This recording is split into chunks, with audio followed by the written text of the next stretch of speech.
for us versus them. Panogit sa moru, purita nonda, kantai man tunat nyagitoru iluga. GMH Administrator Lillian. Ion para y gloria, abiba islasen para. University of Guam Dean of Nursing Margaret.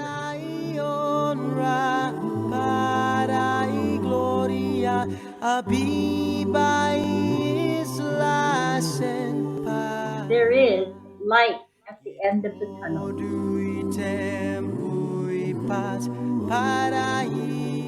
Help is on the way from a marine medical. Langit na bendisyon, kontray peligro na fansafuham, Diyos protehis langwang. Out in the public, where all are more exposed. Peligro na fansafuham. 585 have tested positive. Protehis langwang.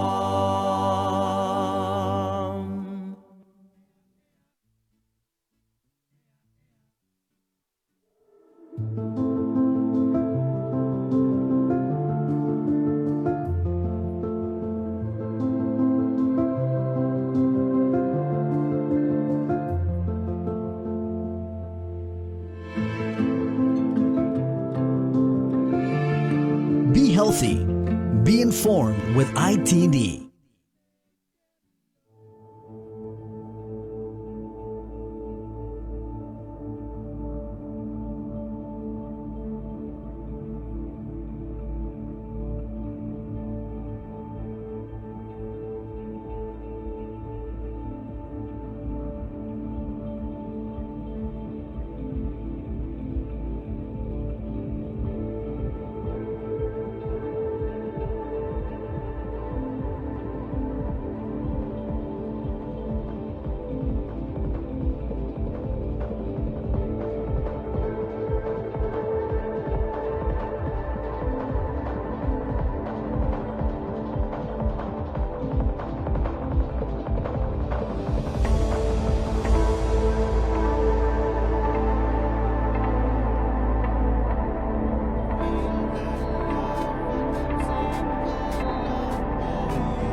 One of these days I will make them love me. Man, give all I respect, a woman hug me. One of these days I will make them love me, yeah. I will make them love me. One of these days. I make them a dance. Good morning, Guam. All right. I make them a dance before me. Yeah. It's Wednesday, May 20th, PCOR 2, right here on Containing COVID. It's KUAM News' multimedia broadcast extravaganza. Good morning. Half a day, everybody. Good morning, Sabrina. Good morning. And good morning to all of our listeners out there in Radio Land. Hey, From France. Someone said from Martine Perrault. Oh, oui. That's all I know. And French fries. So good morning to all of our listeners out there. KUAM FM, Agania Guam, 93.9. Guam's favorite. Also, there's an audio stream, Docomo Channel 10. We're streaming on the KUAM News app, all the way live on KUAM.com. And remember, 8 o'clock, we jump over to KUAM TV 11 for the last half of the show. And last but definitely not least, on the Edward R. Murrow award-winning social media networks of KUAM. He loves saying that. You should have done the promo. I know. Good morning to our Facebook Live viewers on KUAM News' Facebook page. From France. I know Kentucky's also in the house, of course. Guam, the CNMI. and beyond. Thank you so much for joining us for another day of containing COVID. And it's all proudly brought to you by Ambrose Inc., Calvo Enterprises, Coast 360, IT&E, and the Bank of Guam. And, of course, big show for you guys this morning. As always, we're going to fit 12 hours of information into 4 hours of radio. Okay? So get ready. And let's do it, Break Fluid. We'll start the day with a dive into the day's COVID-19 headlines from the KUAM News team. Good morning, Sabrina Salas-Manzanani. Alpha Day, good morning, everyone. Starting with the latest from the Joint Information Center. Public Health tested 28 individuals and 0 tested positive. The number of confirmed cases remains at 154, 5 deaths, and 126 recoveries. Attorney Tom Fisher, on behalf of his client, a frontline worker, is taking GovGuam to court. At the heart of the issue, the governor's refusal to pay double pay, which the attorney argues is mandated by law to be paid to essential employees having to work during the COVID pandemic. Here's more from that press conference. The government of Guam, as well as the Attorney General's office, through an opinion, has made it crystal clear that they will not pay the double pay that is mandated by law. Now, they're taking different positions on it, and I'll tell you why we say it is mandated by law. I think it was about 1996 or so. Carl Gutierrez, then Governor Carl Gutierrez, through an executive order, promulgated the Department of Administration personnel rules and regulations. As such, they have the force of law.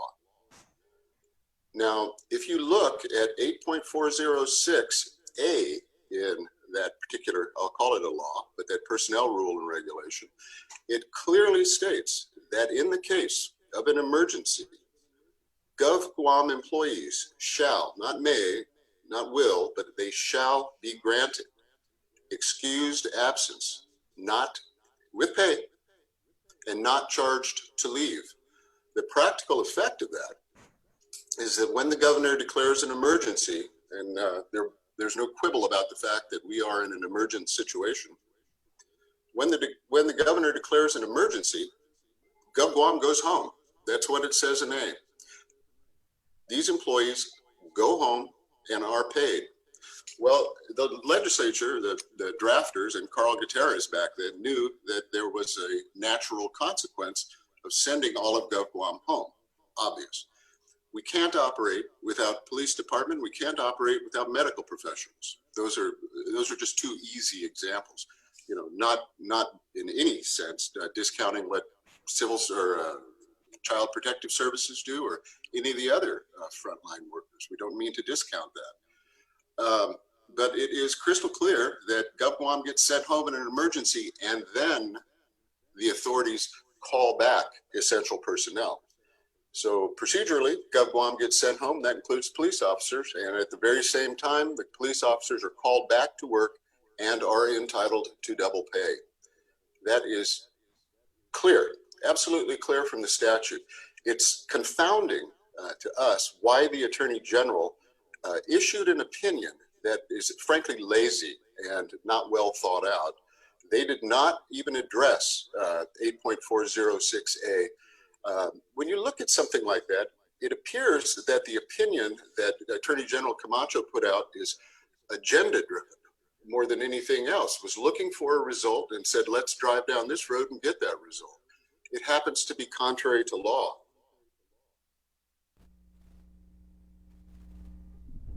In response, Attorney General Levin Camacho says, I believe in compensating frontliners for the added risk they take and sacrifices they make in serving on the front lines of emergencies.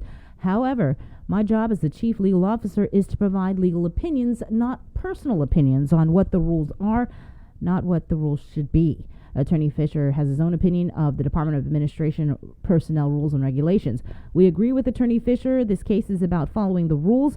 Our opinion outlined the requirements of the double pay rule and acknowledged that, absent legislative action, unacceptable inequities would result. His clients have the right to make their case before the courts, and we are confident that the rule of law will prevail. Governor Lulian Guerrero, in the meantime, held a press conference on Tuesday and was asked about the lawsuit by Adriana Cotero. During Attorney Tom Fisher's press conference this afternoon on the petition he filed on behalf of a GPD officer that's suing yourself, the government of Guam, Guam Police Department Chief Steve Ignacio, and Department of Administration Director Ed Byrne. He said that in regards to the bills on the table, that we still don't have a plain remedy, we don't have a speedy remedy, we don't have a clean and clear remedy other than to go to court. And as he brings the case forward in court, he said, and I quote, I was pondering on whether or not the government of Guam will even oppose this. Why would the government of Guam take a position adverse to their own employees? So I present that question to you. Does the government of Guam plan to take a position adverse to their own employees who are working on the front lines? Well, so now that I know I'm being sued, I reserve the right of not saying anything because I don't want it to be used against me. So I'm sorry, I'm not going to answer your question. Okay. And so for my second question then, I believe Jolene kind of touched on it, but I was kind of having trouble talking to her or hearing it through with the connection. But there was a bill introduced by Vice Speaker Talina Nelson prior to Speaker Tina Munoz Barnes's legislation, the HEROES Act. And I question why Senator Nelson's bill, which also aims to bring remedy to the double pay matter at hand, was never entertained by your administration. You had even vetoed Nelson's Bill 326, which would have paid the double pay, and you had said that prior that you couldn't afford it. And then even during today's press conference with Attorney Tom Fisher, suing over the double pay, he called the HEROES Act a swindle, and that's an act that you supported and attached to the Joint Information Center press releases yesterday. And while there was an entire press conference on your collaboration with Speaker Barnes, you neglected to mention Nelson's bill. Have you reviewed Senator Nelson's bill? And if so, can you share where you stand on the measure? And what would you say to critics who say that your support of the Speaker's measure is an example of favoritism amongst the Guam legislature? First of all, I was not aware of Senator Talina Nelson's bill. I was not aware till yesterday, and I have not reviewed it. So like I said, I don't have a position on her bill. And I support bills not because of favoritism.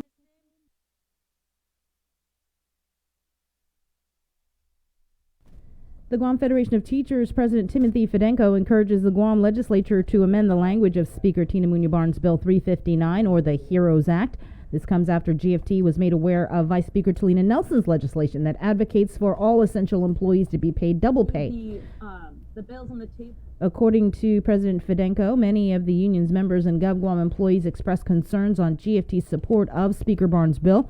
In a release, GFT explains that over the weekend, Field Representative Robert Koss was invited by Speaker Barnes and other senators to craft legislation to justify fair compensation for essential employees. At that time, the union was told $15 million was the allocated budget, and from that, the HEROES Act was created to provide frontliners 1 hour of annual leave for every hour worked.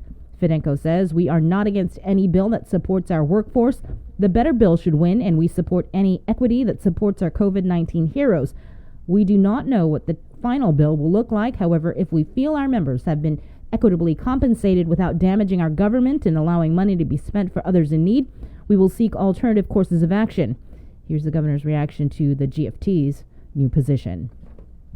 We held a press conference yesterday, and we had the support of GFT and, of course, the Speaker's legislation that we presented to the people of Guam.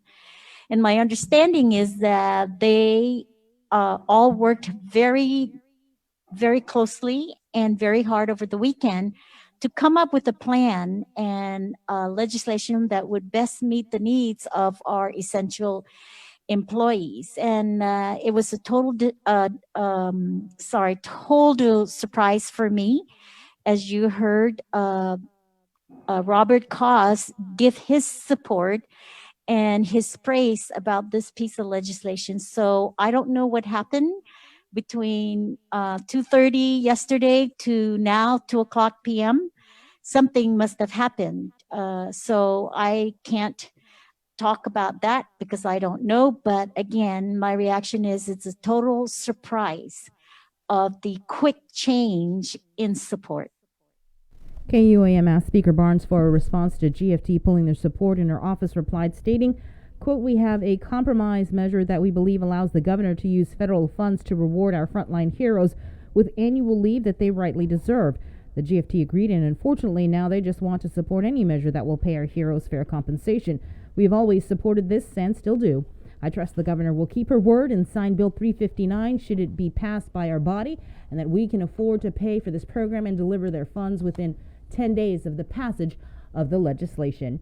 Meanwhile, another bill has been introduced to address the controversial issue of double pay for essential GovGuam workers. Senator Joe S. San Augustine introduced Bill 361. The legislation establishes clarity on the double pay issue for all emergencies declared by the governor. The provisions will be retroactive to the start of the COVID-19 pandemic with the executive order, and defines the inclusion for all classified and unclassified employees who are required to report for duty during any emergency. Let's head now to the CNMI to check in with our Tomas Venglotnia. Okay, we'll check in with him a little bit later.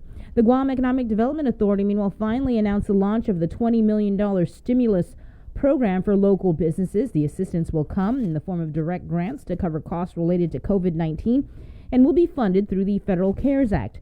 The first $10 million will be for small businesses who have not received federal assistance through the PPP or the EIDL. Once this is exhausted, all small businesses will be awarded on a first-come, first-served basis. The first round is also for businesses with gross receipts of no more than $500,000 a year. The second round opens up to businesses who gross no more than $1.5 million. GIDA, in consultation with the local business community, developed the eligibility criteria. Administrator Melanie Mendiola says businesses can use the money to cover business interruption, rent, utilities, payroll, loans. Grants max out at $30,000 and will be calculated based on a percentage of average monthly gross receipts. The GIDA team will evaluate your application for approval, and a log of approvals will be sent to the Department of Administration for check processing. There are more than 3,400 local small businesses. Mendiola, in the meantime, says their compliance division will help to ensure only qualified companies get the funding. The first thing we want to ensure is that applications are evaluated in an impartial manner, and so it is on a first come first serve into our dedicated email address, smallbusiness@investguam.com. From there, it is largely formulaic, and it is based off of gross receipts taxes previously filed. And then from there, we then calculate the award and then give the applicant an answer. And then as far as post-award audit, we are asking them to sign some documentation regarding what they're utilizing the funding for.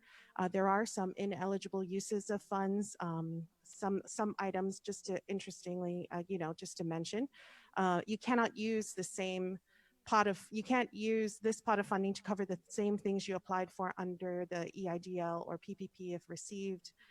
So there's no real double counting of federal monies. And in addition, we're asking all grant recipients to maintain receipts such that during a post-award audit, they can show us what they utilize the money for. Thank you very much. Thank you. The second question is, how did you arrive at that $500,000 hard cap for the first round? And is there any wiggle room for companies who might be just slightly above it but are in need of the money? Yes, thank you again for that question. I'm happy to report that we actually engaged stakeholders, including the Guam Chamber of Commerce, the Women's Chamber, the Chinese Chamber, the Korean Chamber, and GHRA in coming up with the 2 rounds of funding. The first round of funding, we wanted to one of the things I wanted, what I cited earlier about the number of businesses per the Small Business Office of Advocacy, employers who employ under 100 people, 100 persons or less, represent the largest section of our private sector. And so we knew that we wanted to benefit small businesses. Now, this first round, we wanted to benefit the smallest of small businesses, primarily because we knew that these were the businesses that didn't necessarily have a full-time CFO to help them file their documentation on time. So perhaps they were not able to be recipients of under PPP or EIDL. And so that, along with the feedback of stakeholders, in addition to what other jurisdictions were doing, That is how we arrived at the Section 1, which was 500,000 and below, and Section 2, which is 1.5 and below. Of note, the USDA definition of a small business is a rural business with 1 million in receipts or below, and the SBA definition, I believe, is right around the 2 million and below mark. So we wanted to do something consistent with that with the input of our stakeholders. Thank you. More details on the program are available on the GITA website. And now let's head over to the CNMI where our Tomas Manglotnya is standing by. Tomas. Good morning, Bree and Chris. Here's the latest on containing COVID in the Northern Marianas. We spoke with Representative Tina Sablan earlier this week on the work of the Oversight Committee on Federal Funds. She explains what the road looks like ahead for the work that still needs to be done. She mentioned how members of the legislature continue to scrutinize spending as millions of dollars of aid pours in for the Commonwealth. Take a listen. What are some outstanding questions that you might have, or you think your constituents have, or the legislature in general? Or did you have any questions that you still haven't gotten answers to that you'd like answered? I think it's really important to note that the work of the special committee has really just begun. Our meeting with GAR was only the first of a series of meetings that we expect to have. I will note also that prior to our meeting with the GAR, the special committee voted unanimously to grant the chairman subpoena powers, so to subpoena records that the committee may wish to see, and also to subpoena individuals that we may wish to speak to, and that's in the event of government officials not wanting to cooperate with the committee. But fortunately, we haven't had to exercise those powers, right? So our meeting with Mr. Guerrero is really just the first. We do have a number of contracts that we will be requesting for the committee's closer inspection. We've also requested information about overtime records that has been a major problem with the Commonwealth in the past, and most recently with Typhoon U2, where millions of dollars in overtime expenditures were incurred that were not reimbursable because they violated CNMI law or CNMI policy or. And in other news, yesterday, $4.7 million of the governor's emergency education relief fund was transferred to the Northern Marianas College, awarded to them the entirety of that amount. Governor Ralph Torres here in the CNMI said that PSS has already received $23 million through CARES, saying that he's had discretion with this $4.7 million in the governor's emergency education relief fund and is going to put it towards NMC. NMC previously received $1.8 million, and half of that went directly to student aid. It's worth noting it was just 12 days ago when the NMI Congressman Kilili called for these funds to be used to help cover PSS shortfalls and unbudgeted costs of providing online learning for schools while they're closed. The Northern Marianas College interim president, Frankie Elliptico, said that the funds allocated by the governor yesterday under the CARES Act allows Northern Marianas College to continue its academic and workforce programs and services. Elliptico adds that in March, when government and businesses were closed, the Northern Marianas College transitioned to a virtual online format. They didn't delay the semester, and they continued spring running about 245 classes. The Northern Marianas College across the Commonwealth has about 1,300 students. We also wanted to provide the latest numbers from the Commonwealth Healthcare Corporation. The number of cases in the CNMI remains at 21. The number of recovered cases has changed from 12 to 13 as of yesterday. The number of specimens collected on Saipan for Community Testing Initiative is now at 3,596. And as of yesterday, we're getting new numbers of the amount of people tested on Rhoda and Tinian as those programs rolled out this week.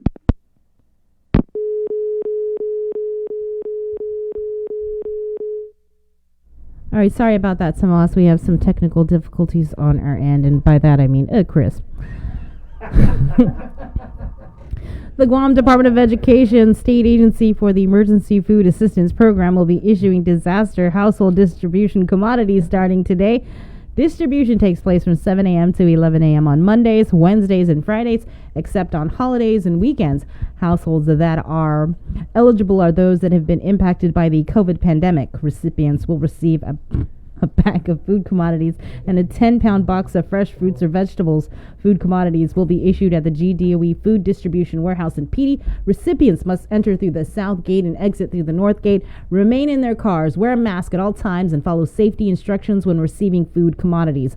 Walk-ins will not be accepted. The USS Theodore Roosevelt will reportedly head back to sea this week, according to the Associated Press, citing other U.S. officials. The AP said the official spoke on condition of anonymity to discuss military operations. The ship will reportedly conduct naval operations in the Pacific region for a period of time before heading home to San Diego. The Roosevelt began its deployment in January before coming to port in Guam on the 28th of March after a COVID outbreak while out at sea. Former Captain Brett Crozier was relieved of duty after emails to his chain of command pleading for help were leaked to the media. In the nearly 2 months the ship has been docked on Guam, all of the nearly 5,000 crew members have been tested.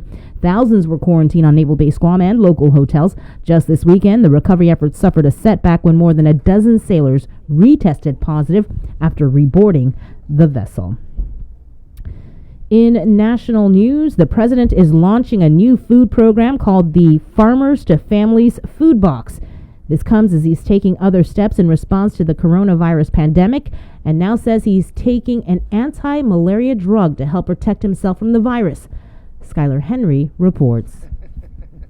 President Trump is announcing the government will buy $3 billion of dairy, meat, and produce from farmers and ranchers to help feed families in need. Congress authorized the money in March as part of a coronavirus relief package. Tuesday morning, senators questioned Treasury Secretary Steven Mnuchin about how the administration is distributing the money. Am I right that you're not requiring companies to use the money they borrow to keep their workers on the payroll? Mr. Senator, I am following what was the exact letter and spirit of the law that we negotiated with you and others on a bipartisan basis. President Trump is expected on Capitol Hill this afternoon for a meeting with Senate Republicans as they discuss whether future coronavirus relief packages are needed. We're going to look at the numbers and assess what we think is necessary and not necessary. Monday, the president also announced he is taking the drug hydroxychloroquine to help protect himself from the coronavirus. I was just waiting to see your eyes light up when I said this, but when I announced this. But yeah, I've taken it for about a week and a half now. And I'm still here. The president says he consulted with his doctor after an aide tested positive for COVID-19. Oh, I asked him, what do you think? He said, well, if you'd like it. I said, yeah, I'd like it. The FDA warned last month that hydroxychloroquine should not be used outside of a hospital setting, warning of serious heart rhythm problems in patients with COVID-19. Skylar Henry, CBS News, the White House. The president's physician sent a memo late Monday saying the two men concluded the potential benefit from treatment outweighed the relative risks, but did not confirm the president is actually taking hydroxychloroquine. Today, the White House press secretary said the president himself is taking it. In your Banking 671 report, several local businesses and the government of Guam have teamed up for Going Online Together, or GOT. It is a collaboration aimed at transforming consumer behavior by promoting the use of online and digital solutions during the global pandemic. Now more than ever, online banking and payment platforms have become instrumental in continuing services during the time and being highlighted in business and government plans to protect our communities and workers on the front line. Bank of Guam CEO Joaquin Cook says it is our hope that through sharing resources, leveraging various platforms, and reaching out to each of our individual customer segments, we will be able to create a new norm through awareness, education, and instruction, one that is easy, safe, and secure. Coast 360 President and CEO Hener Delakina meanwhile says they stand alongside GOT partners as we all aim for the same thing, a safer community with more awareness and education of alternate transaction channels for our consumers. As we fight this pandemic together, we lean on each other with a unified message of solutions that aren't only convenient, but just as safe and secure. And that is your Banking 671 report, sponsored by Bank of Guam and Coast 360. All right, thank you very much. Sabrina Salas-Matanani with wow, that was a deep dive into the day's COVID-19 headlines. Unfortunately, some technical difficulties with Tomas McLaughlin. Thanks, way to throw me under the bus. Well, you made such a big scene over there. Like, forgot. So Pressed the wrong button. I'm like, okay. I want to share with you from Tomas the latest numbers out of the Community Health Corporation of the CNMI from Rhoda and Tinian. So far, Tinian has tested 54 people. Luta has tested 167 people. That's from Tomas Manglotnia. And let's go over to our girl Rachel from Public Health's ECHO team. We try and get the ECHO team on every week. Good morning, Rachel. Good morning, Chris and Sabrina. How are you guys? Good. Long time no hear. Long time no hear. Yeah, but I'm really glad to be back and to share some basic information. Again, we are at the ECHO team, and our role is really to impart to the community or to our listeners the importance of prevention and how we are doing right now in our prevention as we fight this COVID-19. And for this, Sabrina, how are you guys doing? We're here. We're, keeping on. Yeah, I hope everyone, everyone is doing great. How about you? How about you, Rachel? How are you doing? Really, really, really great. Now we're back in our usual work now. Okay. Yeah, we're tying into the transition into what we are doing before. So that's why this time we just have to do it lightly. But I'm glad to be back to my job. How's Francis? And also Francis will be a busy time for them right now because they are from the Department of Environmental Health. So they're kicking off. Oh yeah, especially Wow. considering the Yes. possibility that the restaurants might be opening. Yes, that's why. So I might be giving about DAH and what they'll be doing in the next weeks or days. Okay. As they transition into their opening also. Right. So what do you have for us now, Rachel? Oh, of course, Chris, as usual, we are now into pandemic condition of readiness and some restriction, as we know, were being lifted.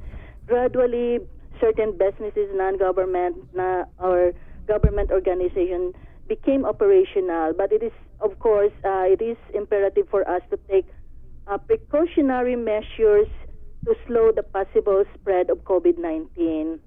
And I will not be tired in saying this continuously to remind the listeners of our island to at least continue what we are, amazing job that we are doing, that we flatten the curve of this COVID-19. In the past days, that there have been no cases has been reported, and at least the island has been has tested at least nearly 5,000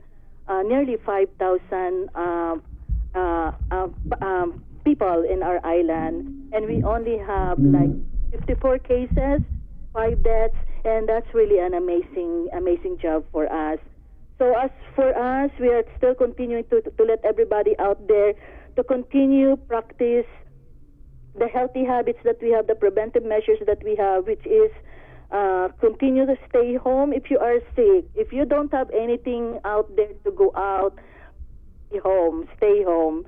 And of course, continue the practice of social distancing, which is keeping a minimum of 6 feet between yourself and others wherever you are, be in public places, groceries, supermarkets, take-out establishment, laundromat, convenience stores, going to the malls, going to the banks. And of course, now that you are going back to work in your workplace, to continue practicing it.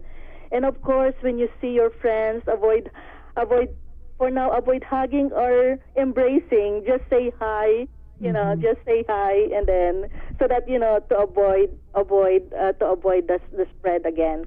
And of course, wearing face masks or face coverings when you are in public areas. And of course, in the workplace, since we are opening, since some of the businesses has been operational, to adhere to the respective business protocols in place for protection for COVID-19. And what are these? Meaning the minimum pandemic workplace operational requirements. And I may say, what are these? This is, of course, wearing of face masks, and of course, develop communication of social distancing policies, of course, like separating desk and workstation from one another at least 6 feet from each other. Of course, modifying your workstation, like the cubicles that you have been trying to work in, and of course to consider limit in-person interaction and physical contacts. So for those businesses that's been doing a lot of people coming in, like convenience stores, laundromats, banks, so they should limit people that's coming in. And of course we can see this by having sign of 6 feet from a distance when you go inside a certain establishment. That's a good sign that they are really practicing that. And of course, not allowing person to come in without face covering of face. Rachel? Yeah, she was disconnected. I had nothing to do with that, Sure, Sabrina. I'm over. Christopher. I didn't touch anything. Mm-hmm. I didn't even You look looked at any. at the button. I That's looked- what you okay, looked at. I did look at the button. You're right about that. Yeah, so we'll try and get Rachel on. I don't know what's going on here. A lot of great information, though, coming out from Public Health's ECHO team. And like Rachel said, they're all kind of back at work doing their regular jobs. Mm-hmm. And so we definitely thank her for taking the time out to chat with us and bring us up to date on some of the regulations and guidances that they have over there at Public Health. Hey, we're going to take a little break. First break of the day. Break Naza at 6:53. Coming up, we have Senator Joseph Augustine, who also has a double pay bill. I mean, I think there were about 85 double pay bills that were introduced yesterday at the legislature. You know how our senators are. It's like, oh, there's a double pay issue. Every senator has their bill. And so we're going to go into whose bill does what coming up. And, of course, going to unpack all of the stuff that happened yesterday at the press conference of the Guam Federation of Teachers. We have Robert Koss coming on. We've got Minority Senator Jim Moylan. Again, Senator San Augustine. And also Attorney Tom Fisher is coming on to the show to talk about the lawsuit that he has filed at 6:54. Again, it's the KUAM News Takeover, Guam's favorite, containing COVID. Good morning. McDonald's. Keeping you informed, KUAM News brings you Banking 671, brought to you by the Bank of Guam, the People's Bank, and Coast 360 Federal Credit Union. Together, we thrive. KUAM News COVID-19 Takeover on I-94 FM is presented locally by Ambrose Inc. GU Self-Storage, conveniently located near the Harmon McDonald's. We offer affordable rates, online payments, and auto bill pay for your convenience. Plus gate access daily from 6 a.m. to 9 p.m. Call us today at 648-7867 for more information. With the new challenges we're all facing, First Hawaiian Bank wants to make sure you have access to your financial world. With FHB Online and our mobile app, we hope to make banking the least of your worries. Visit fhb.com/digital.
Be healthy. Be informed with ITD.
Be healthy.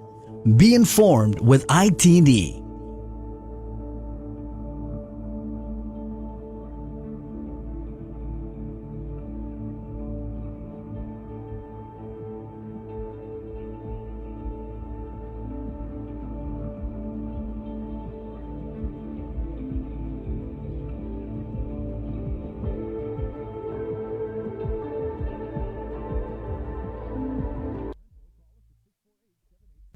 From 9 a.m. to 6 p.m.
right.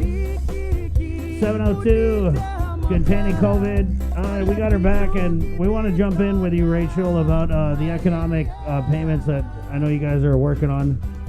This is the Programa de Duran Salapi Paritauto Wahan Zangin Benelis Dogu. Rachel, so yeah, can we just jump into that? What kind of information do you have on the economic payments that Public Health is putting out? I just want to tell the listeners, Chris. I really cannot say the detailed about this economic impact, but I just want to tell everyone that this has been ongoing, and they can visit a website for this to them to apply or to know about this thing, or they can call the call centers for this.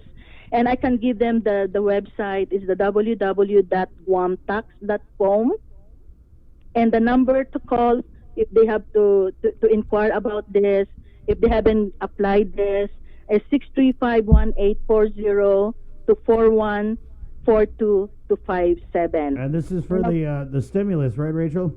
The local one. The economic impact,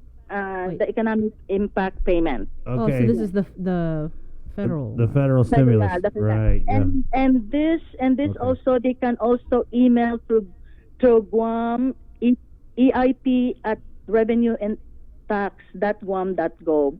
So that's all this that I can say about this, so that those who have been trying to reach about this or to know about this, if they haven't received it yet, so they can ask questions about that.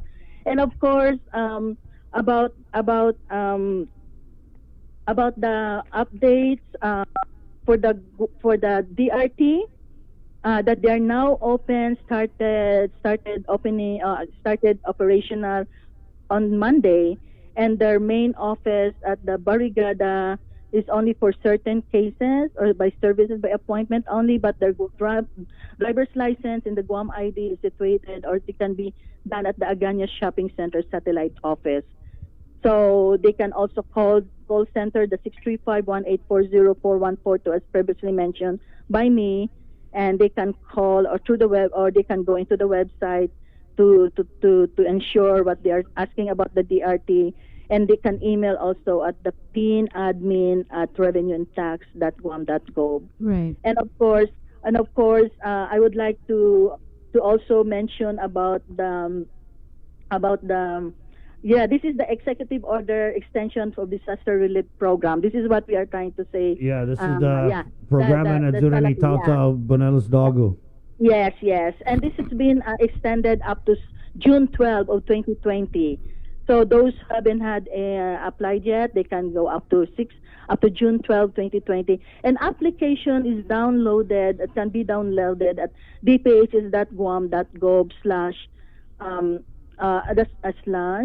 .guam.gov, sorry.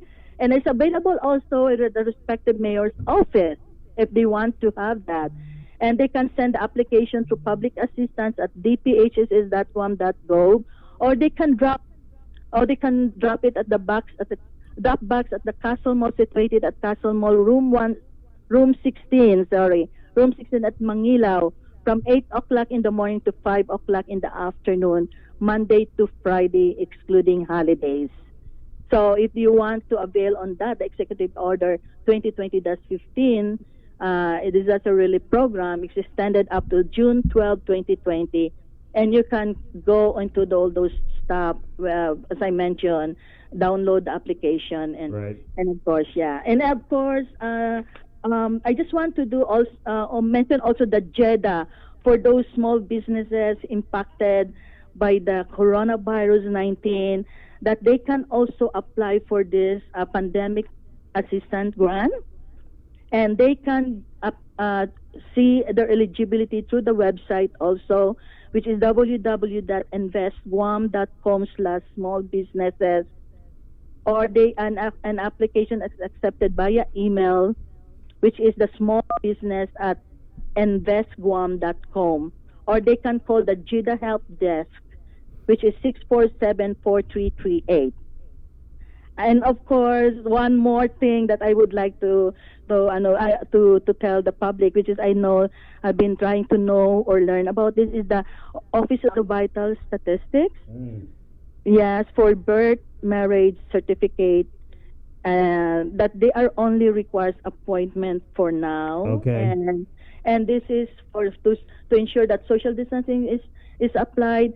All birthing facility, just as Guam Memorial Hospital, Sagua, Maniago Birthing Center, that they have to provide contact at the birth certificate, the birth certificate for both parents or one parent before registering the new birth, so that the Office of the Vital Statistics staff can notify them when their birth certificates are ready, or to make appointment to pick it up.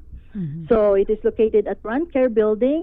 And you can call 727-5246 or contact Maria Kinata 638-4508 or 09, or email her at maria.kinata@dphs.guam.gov. And that's for vital statistics. So if anybody out there wants to get married, it's by appointment only. Yes. Yeah, the walk-in is only for death certificate, actually. Okay. But for birth certificate, marriage certificate, and marriage license, they have to do the one that I'm mentioning. That they have to, yeah. And then also, please, one more thing: the reopening of the Department of Environmental Health and the Health Processing Center section. So this is the issuance for the health certificate, which been begin limited operation since 5/21/2020. Which will begin operational, or they will begin doing this on this Thursday. So the temporary site will be at the Environmental Public Health Lab at Dededo, and this will be open at 9 a.m. to 4 p.m. Monday to Friday. And you know what? There are at least 7,000 individuals waiting for submission for new and renewal for this health certificate. And to process this, the processing center section is doing this by phase. So phase 1 will focus, number 1, on individuals seeking new health certificate for employment at regulated establishment approved to operate during the pandemic condition of readiness 2. And what are these? What are these establishments?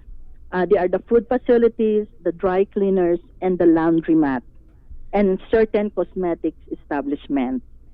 And number 2, individuals who possess interim interim health certificate, waiting to pass food safety course. Acceptance during this phase is only be done during scheduled dates. So there are dates that you have to know, and this is based on the last name of the applicants. So phase 2 is seeking. The phase 2 is those who are seeking to renew the health certificate on the same establishment as above I mentioned, and the phase 3 is the health certificate. All other categories that will be accepted. So with this, the public will be notified when the phases or the transition of these phases from one phase to another to the next will be notified to the public. So application not scheduled during these categories, or as I mentioned, or phases as I mentioned. And the categories not currently approved are the tattoo shops, institutional facilities, the massage establishment will not be accepted or will not be entertained. So there will be an open application for those who miss their respective dates, and will continue indefinitely until all applicants become manageable. And the reminder that the currently employed food facilities without health certificate authorized by the department from April 8, 2020 will need to apply for health certificates on their scheduled date, as their waiver now has been canceled. And health certificate application available online. So it's available at dphss.guam.gov/division-of-environment-health/ and download it before arriving to the facility. And there will be a fee of $25, $10 for health certificate and $15 for the test. And exact amount is only accepted via cash or check, no credit at this time. For the interim food safety health certificate training course, only tests will be administered. And this also is available. The course presentation is available online or in website, DPHSS.guam.gov/DAH-study manual/. So renewing applicants scheduled to attend the refresher food safety health certificate training course from March 16, 2020 to April 24, 2020, their certificates continue to be valid until further notice. Permanent health certificate, all categories that have expired since February 16 of 2020 or will be expiring soon will continue to be valid until further notice. So for question, contact DAH 300-9579 or email DPHS -DAH@dphs.guam.gov. So to maintain social distancing when you are going there for this DH application, only scheduled applicants will be allowed to enter the facility. No accompanying members will be allowed. If you have COVID-19 symptoms, do not enter. Wear face masks. Applicants needing special accommodation must call at least 2 days prior at 300-9579 and dress appropriately for the weather, because you might be waiting. Your waiting area might be at the parking lot. Right, Rachel, can you just clarify this? The certificates, the health certificates. You said that if they expired or need to be renewed, they need starting tomorrow. People can go to Deredo, but yes, call first and schedule an appointment. Remember that the only one that it's being phase 1, phase 2, phase 3, and these are all. And the phase 1 starting tomorrow. This will be those individuals seeking new health certificate for employment. Okay. Yes, like food facility, dry cleaners, laundromat, certain cosmetic establishment. Rachel, how long does each phase last? How long is? Yeah, so the first phase is people seeking new health certificates. Is that just going to be for tomorrow, or are we moving to another phase? As I mentioned, public will be notified when this transition from one phase to the next. I see. So right now we're just doing new health certificates. Yes, and then phase 2, it will be the renew health service. And this will be based on their, tomorrow will be based on their last name. So that's why I'm telling them to at least go to the website or call the Department of Environmental Health, 300-9579, Okay. or email or go to the website, yes. Where on the People- website do we find it? Under Division of Environmental Health? Yes, I mentioned it earlier. I mentioned it earlier. Oh my God. Oh my God. Oh my God. Oh my I'm God. on the website right now. And I DPHSS guam.gov/DAH dash study manual dot slash. Yes, they can go into that, or they can go into also the dphs.guam.gov/division dash of dash environmental yeah, dash I'm here. health slash. Okay, that's it. That's the website. You that know, they can go to. I'm here. I'm just trying to figure out what do I click after I go to their Division of Environmental Health. Sanitary application, health education Yeah, presentation. application and instruction, Sabrina. Application and instruction, yeah. Available online, yeah. Okay. Right. Yeah, Are you you can gonna go to get a? application and instruction, yes. Are you gonna get a health certificate, Bree? Or something No, I should but I know? think as we start to I think- reopen restaurants for dine-in Yes. service, That's people why are it's just, people are going to want that's to why- know.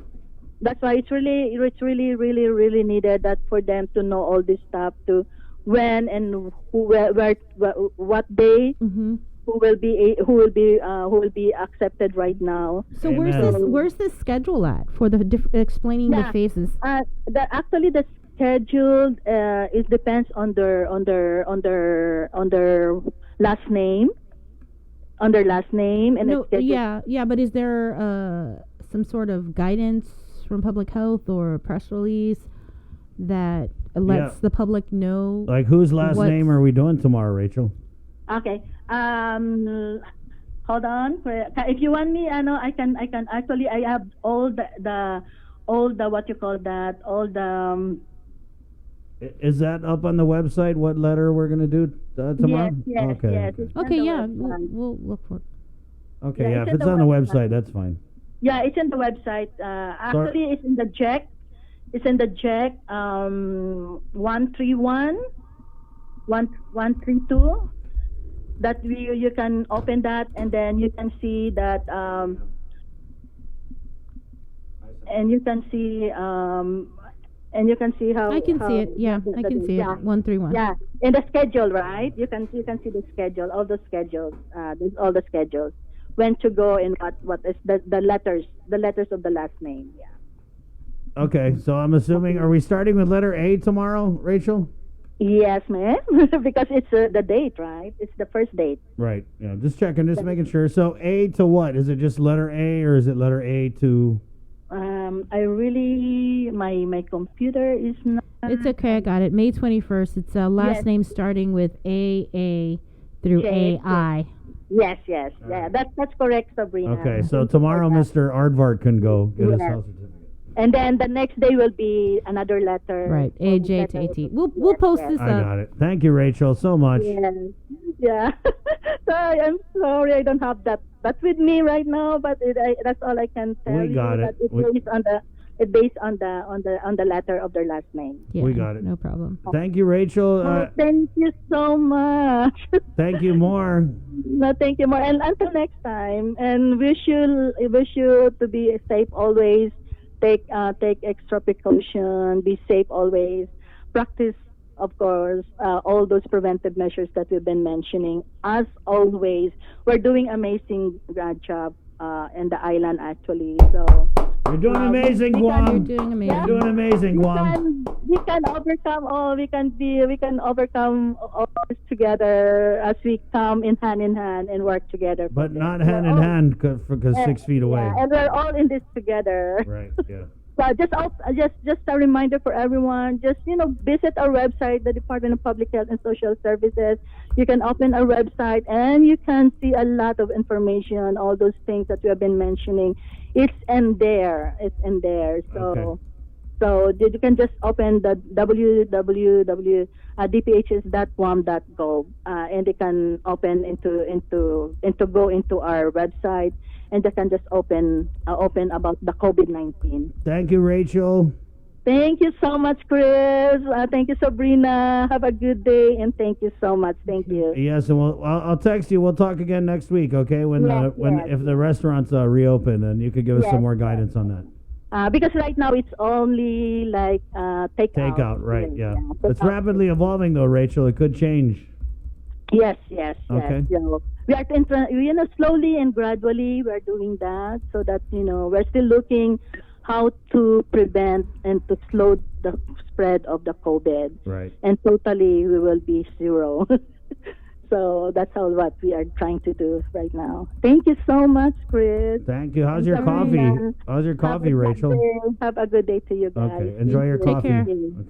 Enjoy. Thank you. Okay, that's our girl Rachel there from the Department of Public Health Social Services. She's one of those people that's really long goodbye when you're trying to hang up the phone. But remember, one of the things she said was marriage certificates, birth certificates, by appointment only. So if any of you guys needed an out on getting married, there it is right there. Oh, they got to make an appointment. They're probably backed up till next year. All right, 7:21. So we'll get all that info out there, but that's something new for you guys. Health certificates, new health certificates will be entertained tomorrow at Public Health. There's a number. Bree, did you also have that info on the, sorry to blindside you, but we had a call about the GDOE commodities? Yes, we do. Okay, so we're going to get that info out for a caller at... I'm yeah, typing as fast as I can here. I got you, girl. Yes, okay. 7:22. Okay, what do you need about the just where TCAP? They can go, what the process is, and all that. So a lady called up wanting to get some food today. So okay, so the Guam Department of Education, state agency for the Emergency Food Assistance Program, starting today at 7 a.m. to 11 a.m. This is Mondays, Wednesdays, and Fridays, except for holidays and on the weekends. Households that have been impacted as a result of COVID-19. You will receive a food commodities and a 10-pound box of fresh fruits or vegetables. They include apples, oranges, beans, rice, canned fruits, sauces, tuna, salmon, pork, beef, and chicken. Only 5,000 bags of food commodities will be distributed on a first-come, first-served basis. So here's where you go. You go to GDOE's Food Distribution Warehouse, which is located in PD. It's 162 North Marine Corps Drive. Again, that is in PD. We do have a map. Joe, sir, I believe I sent it to you earlier today, that map. We can pull that up. And this, again, is in the village of PD. Right off Marine Corps Drive. You shouldn't miss it if you're going down or up to PD. How? USDA granted GDOE an extension to distribute food commodities through, the Disaster Household Distribution, DHD. And I think we had John Fernandez on the show earlier, right? A couple weeks ago, where he talked about this program. So it's different from the Grab and Go program. GDOE will utilize a food to trunk drive-through distribution. Recipients must enter through the south gate and exit through the north gate.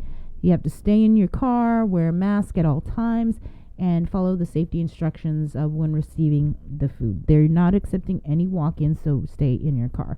For more information, you can call 300-1258. That's 300-1258. The food distribution just started about 20 minutes ago. all right. Also, add a comment here on our KUAM News Facebook Live award-winning Edward R. Murrow social media network from Harvey. And I just wanted to put this out here. Harvey writes, everyone's forgotten about the unemployed. The focus is purely on the GovGuam double pay issue.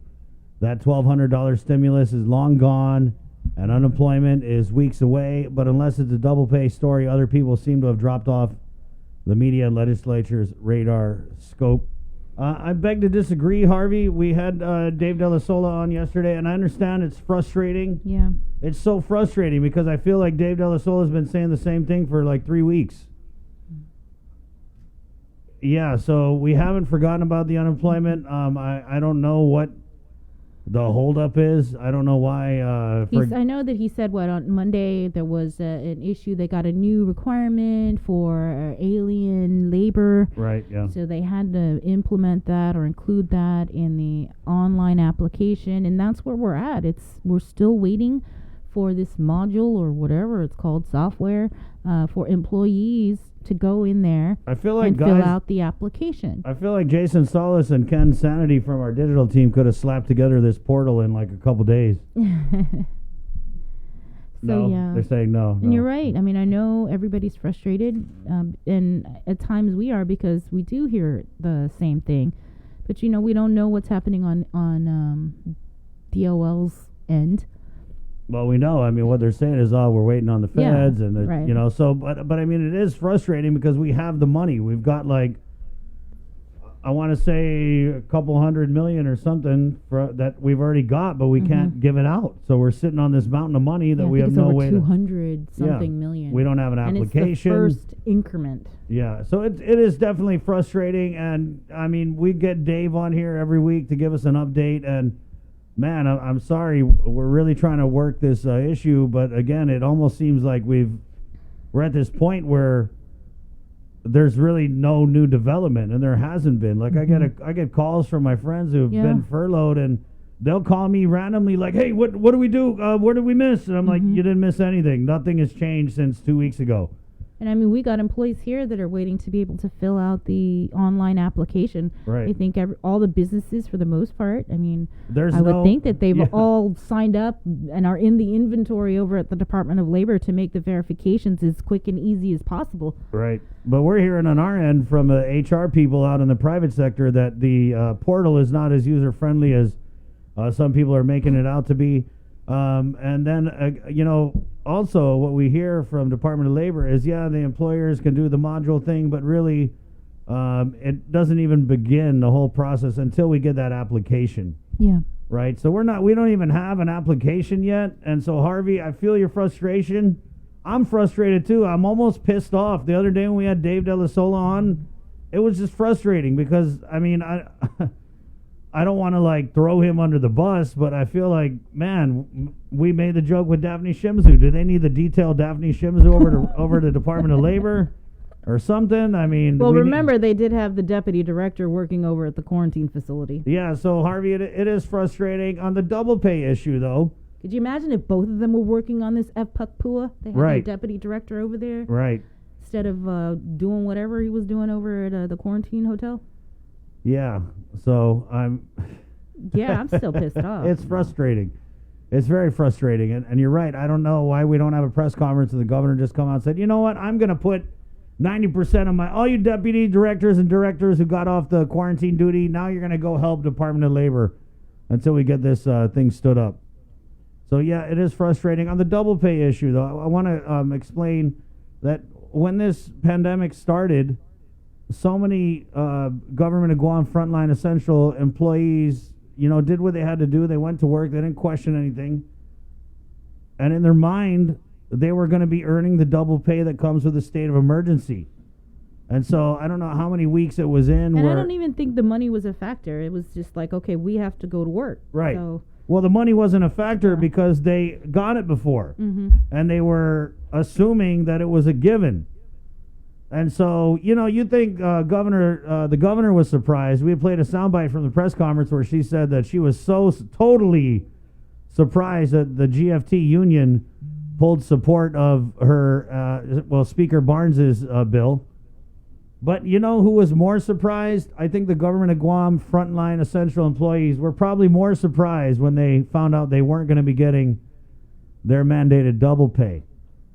So, yeah, we're just going to keep hammering on this double pay issue because, hey, if the frontline essential employees out there know that they're supposed to be getting the double pay and instead they're getting shortchanged, then we're just going to keep hammering on it for the people, for the working people out there. 729.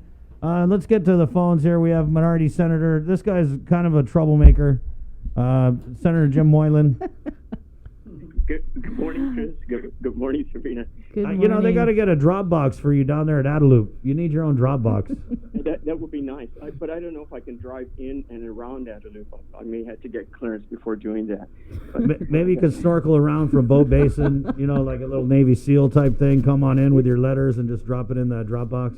That is an opportunity, and probably something I should be doing. Let's just get right into it, Senator. You had a release. I don't know if it was yesterday. We kind of touched a little bit on it with former Senator Tony Addo, but this is about the bonus pay for the directors, deputy directors, and we're talking about the COVID differential pay, which these directors and deputy directors, you know, they call themselves quarantine shepherds, call themselves quarantine soldiers. You know, when we spoke with Rebecca, she said that she hadn't had time to fill out her timesheets to get the COVID pay, but we know that a lot of them are going to do that. And so you're coming out and saying, hey, AG, hey, public auditor, there's something on the books that, you know, these directors, deputy directors aren't supposed to be getting any bonus pay. That's correct. There's an existing public law by the 33rd Guam Legislature, Public Law 123. Titled Prohibition on Bonus for Unclassified Employees. So it's in a coded law. It's in the books, and it's really pointing out that no bonus should be authorized in any form, lump sum, or partial to unclassified employees, unless it is specified by law. And we don't have anything specified by law. So this is the current one, that no bonus shall be paid. And what they defined as what a bonus is for the purpose of this section, a bonus or a bonus payment shall mean the sums authorized or paid to an unclassified employee that is separate and apart from or added to their base pay of such unclassified employees for any purpose. So that's directly what differential pay is, or double pay, right?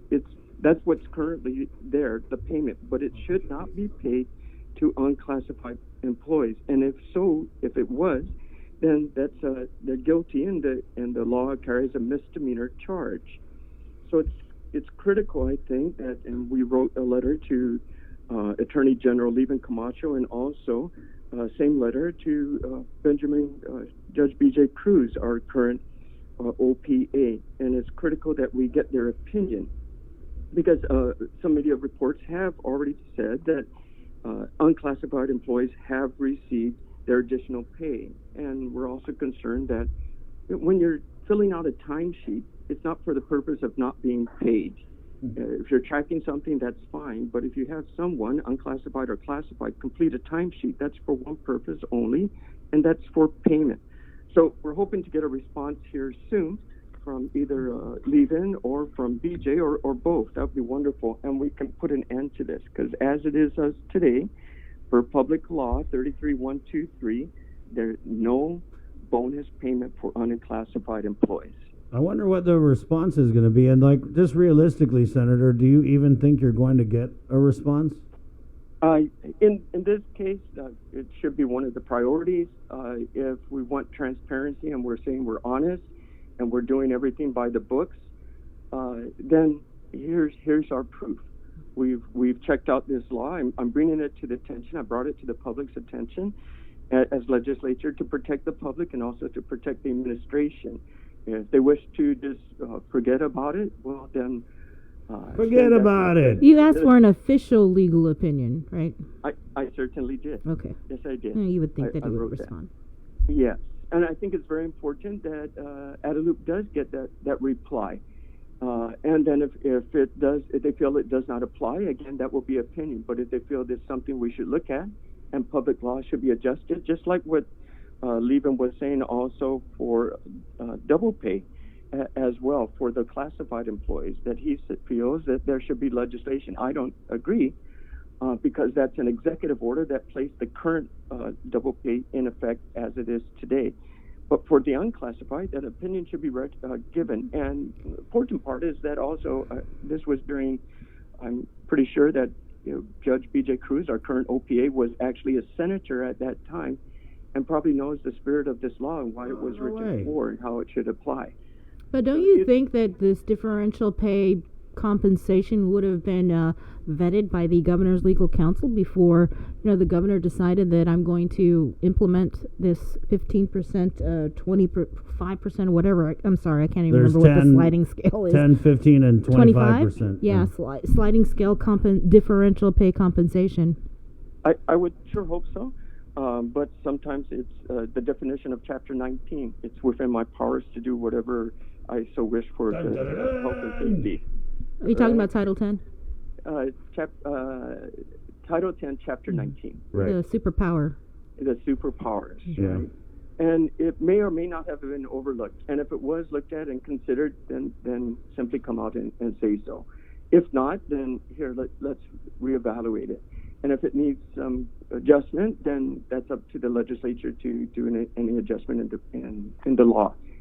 So it's uncertain for me, and I think it's our duty as a Senate to bring this to issue. Right. I sent a FOIA, Senator, and I'm still kind of going through it, but it was the intent of the FOIA was basically to find out who got the COVID pay. Right. Yeah. Because I know you said that some people have reported that they've already got it, but I'm interested in the document, so I had sent a FOIA requesting all the COVID pay records. They responded. Hundreds of pages of timesheets, so I'm kind of going through that, and I'll give you a heads up. But just the optics of it, right? We had so many comments about these directors, deputy directors being management figures. And I know you believe the law says what it says, but just from a spin point of view, wouldn't it have been so easy for Adelup to actually look a little humble on this and maybe said, there's a COVID differential pay, but because the governor had come out and said that her cabinet wasn't going to be getting it, and then she was like, unless they're dealing with the COVID, and now they're dealing with the COVID because they're working in the hotel quarantine. Yeah. That's correct. Yeah, and the executive orders, they're saying that they won't. However, if they qualify for Category 1 or 2, then they could. Because to me it's just a bad smell because you have these directors, they're making at the very least 60 to 65,000, and a lot of them are making 70, 80, 90 grand. And I feel like that's compensation enough if we're asking nurses and public health to go in there with $25,000 salary or whatever. I don't know. I just feel like the better look would be for these guys to say, yeah, we're eligible or whatever. We risked our lives. We are quarantine shepherds. We are quarantine soldiers. We are quarantine saviors. The governor believes we deserve special recognition on top of everything else we already got, but we're not going to take that COVID differential pay. How hard would that be? What is it anyway? Ask the nurses. It's like $2.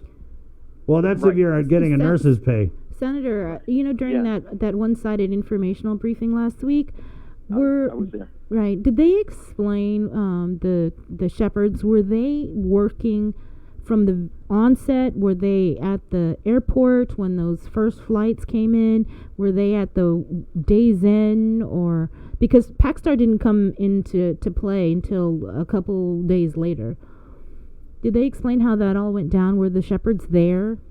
The airport? Were they manning the other hotels prior to standing up PacStar?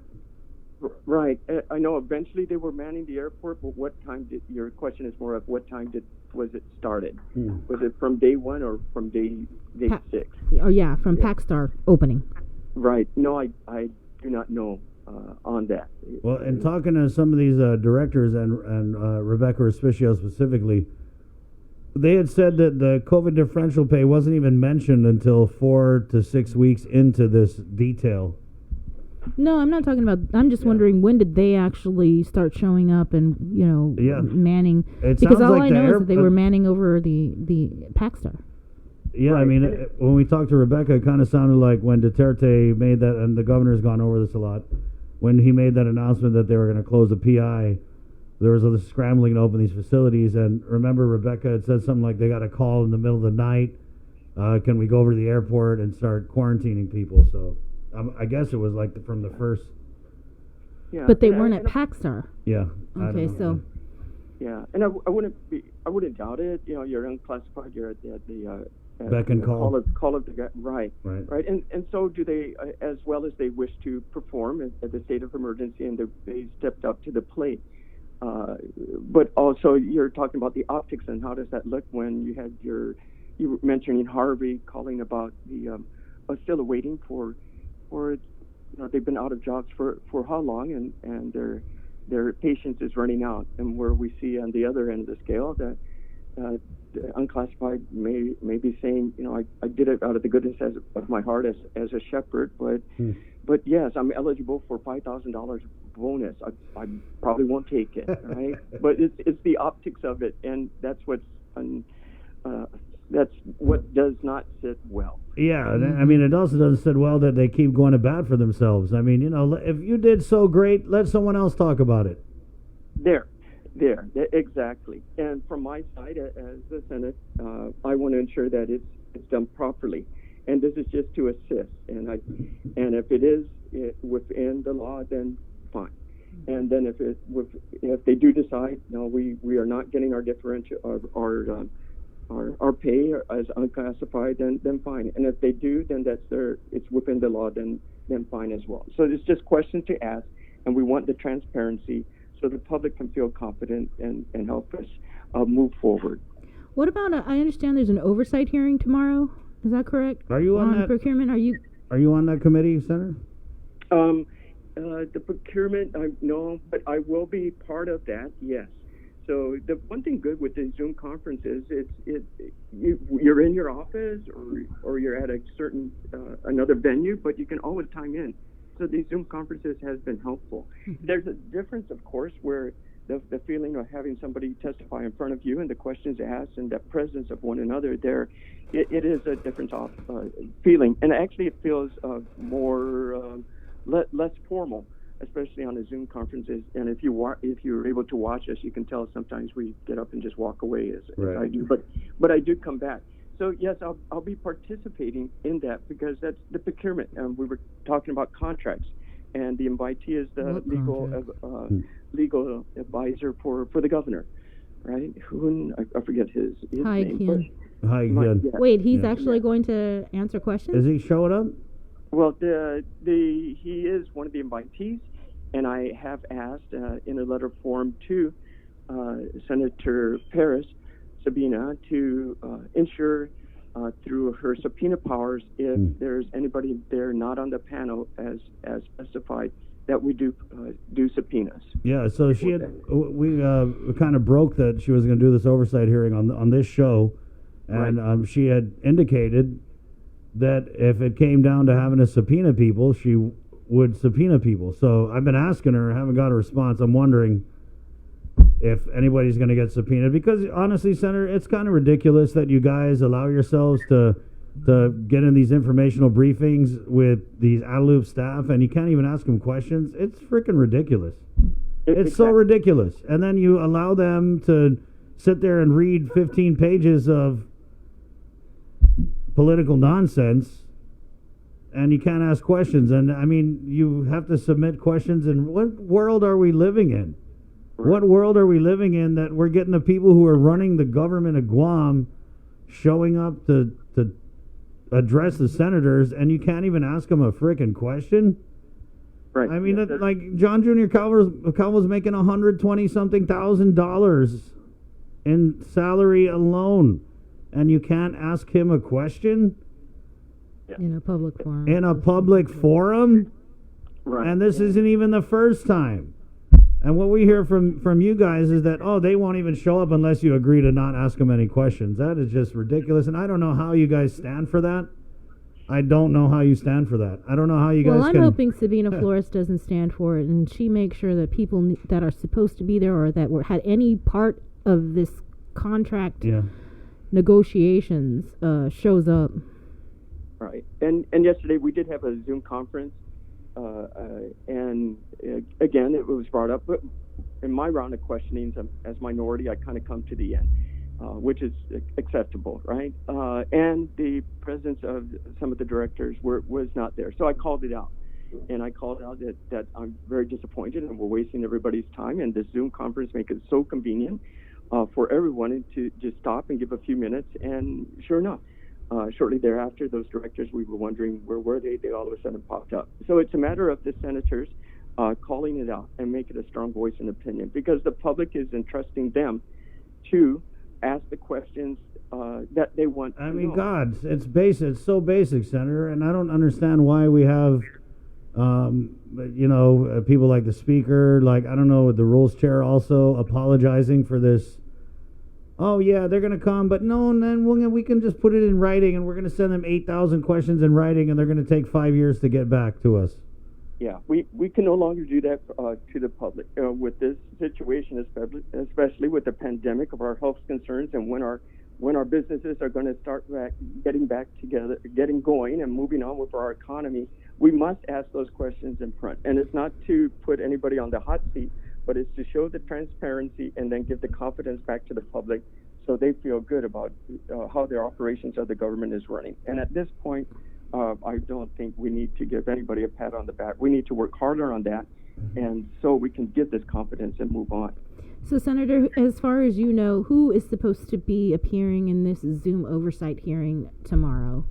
I think there's a couple of assistants under the legal staff that will be there too. I'm not sure if public health is one of the invitees, but definitely. They signed. Well, they didn't sign, but there was a contract with HSP that was not signed by Linda and Pinko de Norcy. Okay. Sorry. That's as much as on the invited guests. It would be good if they were there as well. So the committee chair, that's on her call. Okay, so but I do plan to ask my questions. You said legal staff or legal aides? A couple aides. Yeah, there's a couple other ladies whose name for the governor's office, or I believe it's from the governor's that division within that division. Well, so not the legal counsels. Not invited. Well, they were invited, I'm pretty sure, but whether or not they showed up. Yeah. So wait, no. But Senator, do you know whether or not they were invited or not? The legal counsels. No, I do not know. I heard a couple of names, but if they were personally invited, I do not know. Sorry. Can you send us that? What is that? Is there like a working list or some kind of document that shows like, hey, this is who we tried to call or whatever? Yes. And usually the committee chair will, when we start the meeting, let all the senators who are present and the media, and the public know who was invited and the purpose of this public hearing. Nice. So, I mean, if you have that, I mean, I could ask Senator Sabina too, but I touched base with her yesterday, and I know that she's getting all the, wow, there's just an ocean of documents on this thing. So I'm assuming that she's working hard on putting on a good oversight hearing. Yeah, she does have passion for that, the procurement process, so. And yes, and she does dig into it. She's one that doesn't leave anything unturned. Okay. I'm sure she'll work hard to ensure. Well, I hope so, because if we don't see the legal counsels there, what's the point? Then what really? is the point? Yeah. And I hope she did her due diligence and invited them. Well, I think invited. That's so nice. Or subpoena them or whatever. Why are we still playing nice? You guys had to override a bill on transparency, and we're still playing nice. I mean, and going back to the muting of the media. I hope we get her on this show because I want to know. Well, she's calling in tomorrow. I want to hear it from her, who she has invited. Right. I'll send you a copy, but just a couple of days ago, I did write that to exercise her subpoena power. I saw that, yeah. You call. Yes, so... You guys got to show the governor she's not the only one with powers. Oh, yeah, we have subpoena powers! Dun, dun, dun, dun. So, yes, I'm looking forward to that and really want the questions answered directly. What do you want answers to? I have asked... the director of Department of Public Health that question, and I asked it twice on that public hearing that we had. The digital signatures? On Zoom, yes, and to clarify and re-clarify. And it comes back to how Chris explains, I do not recall the call. And it's all possible. So that's coming from that side. So that's the answer, and I understand. So let me ask now the person that was involved with that. Was this the situation? Relieve my mind, help me understand. And then also, why are so many signatures missing altogether when we pull up the documents online? Why hasn't this been resolved? And I did hear the the governor's explanation, and I understand, and I appreciate that too. What But, was her, in your eyes, Senator, what was her explanation for that? I'm feeling that the situation was at a rush, and things were at their point at Adelup needed to do what they must have to do, Right. and just put that aside and ram forward with it. Ram And- forward. Ram Right. forward. Ever onward. Just down, right, full steam ahead. And they, I mean, yeah, it's a base, but how I look at it is they tried to ram this stuff through. The civil And I- defense and the certifying officer are like, oh, hell no, we ain't going to sign that. And so they said, how do we get out of this? Let's use the superpowers. Right, and which brings up a good point, Chris, because officials, elected officials, come and go, but it's those classified employees at civil defense and Right. and these contract workers that are there to advise the elected officials. By law, you must do it this way, and that's where you have to stop and put on the brakes. And then, as elected officials, we're going to say, okay, I understand your point. It's a misdemeanor. I'm going to go forward with or without you, or yes, this is what I'm going to do. I'm going to abide by the law, and we're going to help expedite and move your process up as quick as possible. Move these procurement processes up as fast as can. Put all people on that, get it done, and so we can achieve that, because contractually, by contract, right? When somebody comes in to audit this, how is OPA going to audit something? Show me your contract, because they're going to read and review. Nobody signed this. This is nothing I can audit. Therefore, nothing is there for me to give an opinion on, other than you should have signed a contract. So that's where we, as I believe, as elected officials, must listen to the classified employees' advice, and that they're advising us as their duty, the proper way to perform the law, and understanding our excitement to get things done and do it right. But yes, we still have to do it properly. So it's for the protection of the island, it's for protection of the people and protection of the government. Okay, Senator. Yep. Thank you so much for your time, and good luck there. You're welcome. Thank you. Have a All great right. day. Take care. Okay, bye. Wash your hands. Okay, Senator Moylan. Let's keep with the Guam legislature and get Senator Joe San Augustine onto the show. Good morning, Senator. Hey, morning, Chris. I guess just first of all, there was a lot of rapid evolution that happened over the last couple days. Just if we could just get your response to, man, let me just get the timeline on this. So on the double pay, we had the speaker come out with a bill that was going to give annual leave, 1 hour of annual leave. And Capping the leave to 240 with the option of 120 to be paid out in a lump sum. Right. And so GFT was at the press conference. There was a big dog and pony show where they were like, we love Tina. We love the governor. And then lo and behold, like my auntie says, lo and behold, the next day. Or no, right before Tina introduced her bill, the vice speaker had introduced her bill. Right. But nobody knew about the vice speaker's bill at the press conference when asked by the media. Neither did Robert Koss. Yeah, and so I guess what had happened was the GFT had said, yeah, no, we're not really into that capping of the leave thing. And I wanted to read a statement I got from, this is a statement from Leanne Mendiola, who organized the frontliner protest. And she's talking about Speaker Barnes's Heroes Bill. Though we are thankful and appreciative of the Speaker's intent on the Heroes Bill, we feel that it doesn't fully meet the terms of us frontliners. This bill is trying to replace a legal obligation for pay the frontliners already earned with only a fraction of what is owed. Perhaps they could let us understand their logic in all of this, because from our interpretation, we are afforded no more than 240 hours with 120 hours to be cashed out. Our concern is this. P-Corps 1 lasted roughly 6 weeks. At 240 hours, why are we only allotted 120 hours of cashing out? That's 3 weeks of pay. We're also concerned with why GFT's Robert Koss chose to agree to this without discussing it with the people he represents. If the nurses had been consulted about this, we would have helped the union to understand that it was saying yes to compensation for only 3 out of the last 8 weeks we worked. That really is a slap in the face. Many frontliners are upset. On one hand, the politicians are forcing us to agree to this so we don't sound ungrateful. On the other, we find it extremely unfair.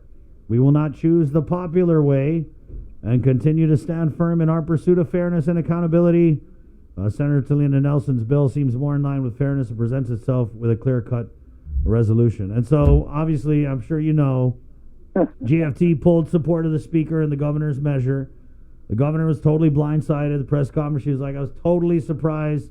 Didn't see that coming, as the GFT pulled the ultimate swerve on Will Castro, Senator Pino Terlahi, the governor and Speaker Barnes, and then they said, yeah, we're going to go with the Vice Speaker's bill. And now, fast forward to this morning, you have also introduced a double pay bill. But, Chris, when you look at the bill that I introduced, it brings closure to exactly what the AG said on his opinion. I'm not talking about COVID. I'm talking about anything today and forward. So anything such as the COVID would be captured with this emergency, any emergency declared by the governor. It's a very simple. We don't have to, if another emergency happens, that, oh, let's go back in and now let's compensate them. Why don't we just fix it and move forward? So basically, it's an emergency is an emergency is an emergency? Yes, if you remember, Sabina and Chris, I first started with the letter about the Rule 8.406. Then the AG said, only the legislature can pass a law that will justly compensate government employees. So I thought about it, and throughout the weekend we were drafting this bill. It's kind of like signing, and then all of a sudden, I know that Speaker Tina Munoz-Barnes asked me if I would join her bill, and I said, no, I have a bill that I firmly believe, and as you're having it in front of you, it just fixes the problem. Because what are we going to do? Every emergency, we're going to go in there and say, well, it's an earthquake. Let's have funding for an earthquake. No, it's another pandemic. No, it's a North Korea threat. Huh? He said it's a North Korea threat. Yeah. No, we get it, Senator. I mean, yeah, the argument that, oh, this is only supposed to apply in a typhoon, not a pandemic. I don't get it. I just agree with you. An emergency is an emergency, is an emergency, is an emergency. That's right. And you know what, Chris? If I'm correct, you had an interview with the FEMA folks when it came to compensation. I think the guy's first name was Frank. Frank Mansell. And he said that GovGuam could get funding. I think it's like 75%. So let's hypothetically say, that everybody keeps asking me, well, what is it going to cost? Well, let's start with number one. There was already a commitment to Speaker Tina Munoz-Barnes' funding.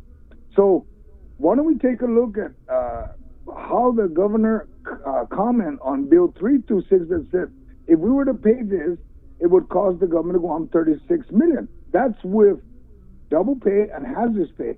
So why don't we just remove the hazardous pay? And then I've asked, what is it going to cost to pay double pay? And they haven't given me that. They said they don't know at this point. Yeah. Well, it was easy to identify the cost for. That was funny at the press conference yesterday, Senator, when the governor had said she can't afford it. Then I don't know which reporter was like, well, if you can't afford it, how much is it? And the governor was like, I don't know. I don't know how much it is. I just know we can't afford it. Well, we have to also remember, Chris, that the governor has also stated that as long as the Attorney General says, unless the law changes, this would change the current law. If we change the current law and it's applicable to when the COVID-19 started the emergency, it fixes it forward. It forces the administration and any other future governor that when you have to put a plan together of exactly what you intend to do and what the anticipated cost would be, so that when you ask for federal assistance, you're going to be saying that this is what it costs us in addition, because we have to always remember that federal funding does not pay for what is budgeted by the government, and the government never budgets for disaster, because you never know when it's going to come, and you can't keep putting money aside. So that's why I introduced this bill to fix Section 6226, which is under that typhoon that you just mentioned, and it just fixes it forward, and it's retro to 14 March, which is the day they started. Now, if there's a debate of the exact date, then so be it. But then we can amend that. But I honestly believe that this will just fix it moving today or yesterday's event, and forward. And we don't have to come back every time there's a disaster to say, we need to take every place. And if you notice on this bill, it also covers unclassified. You know, we have people like at DOE, the grab and go. Some of them were part-timers. They're only 9-month employees. They're not covered by anybody's bill there. And then it doesn't cover also, we have to admit that the mayor's staff, they were out there also as frontliners, helping, coordinating, assisting people, and they're not being recognized. And I don't believe that's fair. Yeah. I think everybody needs to be covered, except for, directors, elected official, and so forth. And I have that in this bill. What about the support from your colleagues, Senator? So we have the HEROES bill, we have the Vice Speaker's bill, we have your bill. What's the discussion going to be like in caucus when you guys decide, are we going to move all three of these forward, or is someone going to just fold? Well, I look at it this way, whichever direction it goes, I'm trying to follow exactly what the Attorney General's opinion was and how the governor has responded. And if we want to do a Band-Aid, I have no problem. I mean, I would be very hesitant, but if we can fix it now, why do we need to keep doing Band-Aids forward? I mean, I don't believe that's good management. And everybody has a great bill out there. They have good intention. But I believe that this should be able to fix it. I mean, if you just follow the bill, it's very simple. It's just compensation, and it covers in this chapter of the title. And we're done and we move on. Right, but everybody. Senator, but what is your response though to this lawsuit? Attorney Tom Fisher yesterday was like, "Thanks for the bills. We don't need them because the law is clear." Right. There's an emergency exists, and so this double pay but we need to is remember, entitled. the Attorney General's opinion states there's certain parts that needs to be fulfilled. Right.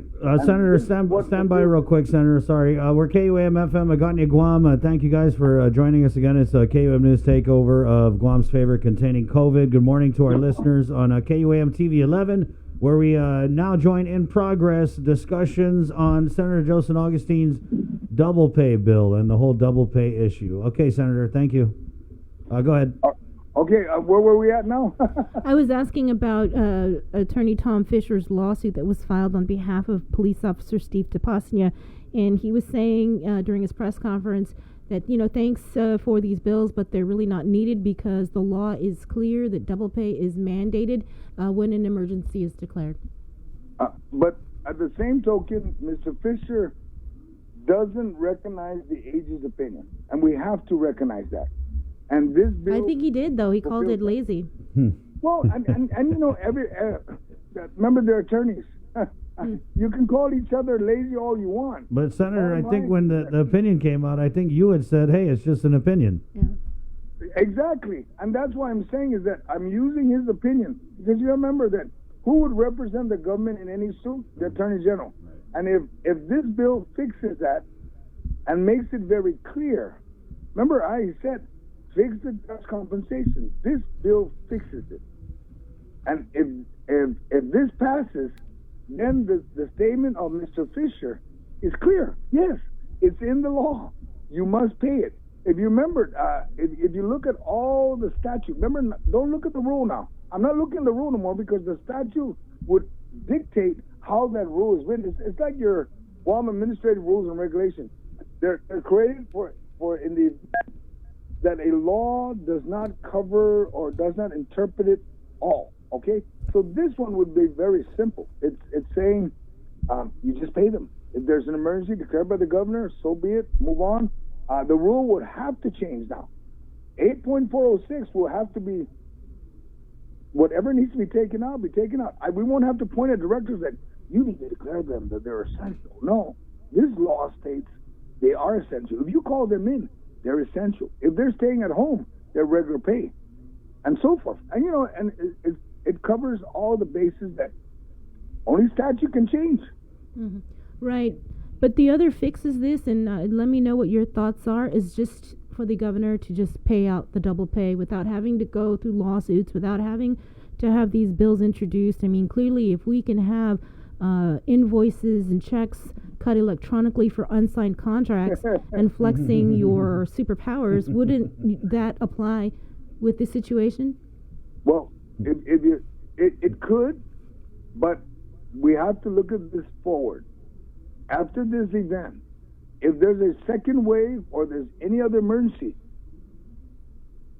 could any other governor says, wait a minute, that may not have been legally right. Okay, because remember, like I mentioned, it's only opinion of the AG. But the AG would probably tell her, hold on, Governor, I gave an opinion. You can't do that. Now that if this bill passes, it's statute. You have to pay for any emergency. And it clears the way where, a good example is that, the 10 and 15 and 25%. I'm trying to find that in statute that she has the authority to even impose that and even pay it, because I don't remember, and I'm looking through the statute. Right. Is she authorized to pay even But that? the AG... You should ask for a legal opinion on the Attorney Title General, 10. Yeah, I think the Attorney General covered that, Senator, and he said that, because the governor is using the CARES Act funds to pay the COVID differential pay, it's out of his jurisdiction. But he did say that if she was using local money, that she would be out of line because you guys are supposed to dictate compensation for GovGuam employees. And I did ask the governor's spokesperson whether or not local money was being used for the differential pay, and she said, no, it is CARES Act funding. So they just barely... Well, let's take a look at this, Chris and Sabina. It's on the CARES funding. She identified in the budget $29 million. If they're saying there's an additional for Speaker Tina Munoz Barnes funding, then just add them together, and it's beyond when she vetoed Bill 326 and double pays. Senator, Can't be paid then. did you discuss your bill with the AG or any assistant AGs? Because I know there's is there an AG budget hearing Friday? Oh yeah, there is. But remember, like I mentioned, it took over 2 weeks to get an AG opinion, and with a cut and paste of a bunch of stuff that we all read together. So we'll put this to the test, and this meets his statement. Only the legislature can pass a law that would justly compensate all. And if you remember correctly, okay, all the bills that was introduced earlier than this, a day earlier too, doesn't cover everybody. And so what are we going to do? We're going to go in now for the next bill to say, well, why don't we pay also the unclassified? Okay, why don't we go ahead and pay? No, why don't we just fix it now and be done and move forward? That's my opinion, and that's my opinion. Which I'm I'm one of 15, so right. We'll see how it works out. We will. Honestly, this is a fix of it all. We will, Senator. We thank you for getting on and sharing your ideas and your thoughts on it. All right, Chris, and I thought you were going to call me on Friday, but you're early by a couple of days, but no problem. Oh, did we make a Friday comment? I don't know. Hey, we could call you on Friday. I'm sure there'd be some interesting, rapidly evolving situations. I mean, there's an oversight hearing tomorrow. Well, yeah, let's talk on Friday then, if you want. Yeah, and then what we'll do is that, remember Friday is the budget hearing is based on pre-pandemic, and oh yeah, that's right. And so don't call me Friday yet until maybe Monday. Or Tuesday. Okay, Monday maybe then. We need to adjust our schedule. Okay. Well, yeah, Monday's a holiday though. Oh well, you can call me Tuesday. I mean, you can pick a day after this oversight, because this oversight is all. The budget hearings are right now all geared to pre-pandemic. So right. Yep. As we look at all this funding that's coming in, maybe they don't need as much money in 2021 because they've been covered by CARES. On the federal. Yeah. We just saw this morning the Health and Human Services. There's a 5.6, I believe, million to public health for expanded testing. That's great. So we can test more than 28 people and 4 people a day. But makes you wonder, why are we only testing so few? I mean, nobody wants to be tested, or it's not set up at the places where they need to go after folks that the part of their tracing. I don't know. I'm not going to debate what public health does. That's their job. They'll be accountable when time comes up. Okay, Senator, we got to run. All right, take care. Thank you. Take care. Be okay, safe. it's 8:09. Wash your hands, containing COVID. Let's do our anthems, and we're going to do dive into the day's COVID-19 headlines right here on Containing COVID. Good morning.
Now is not the time for us versus them.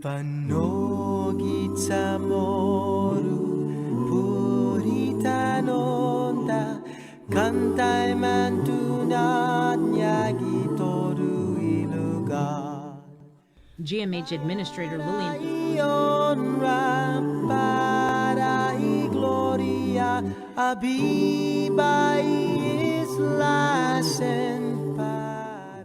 University of Guam, Dean of Nursing, Margaret.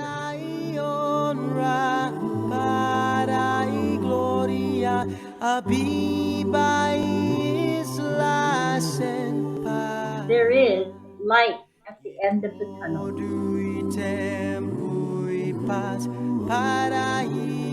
Help is on the way from a marine medical.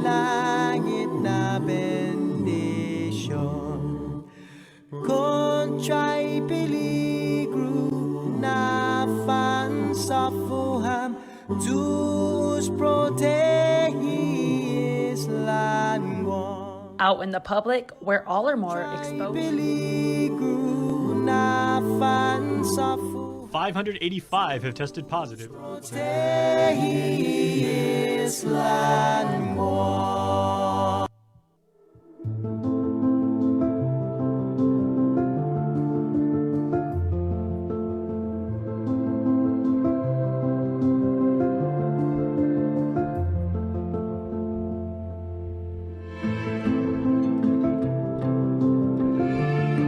Be healthy. Be informed with ITD.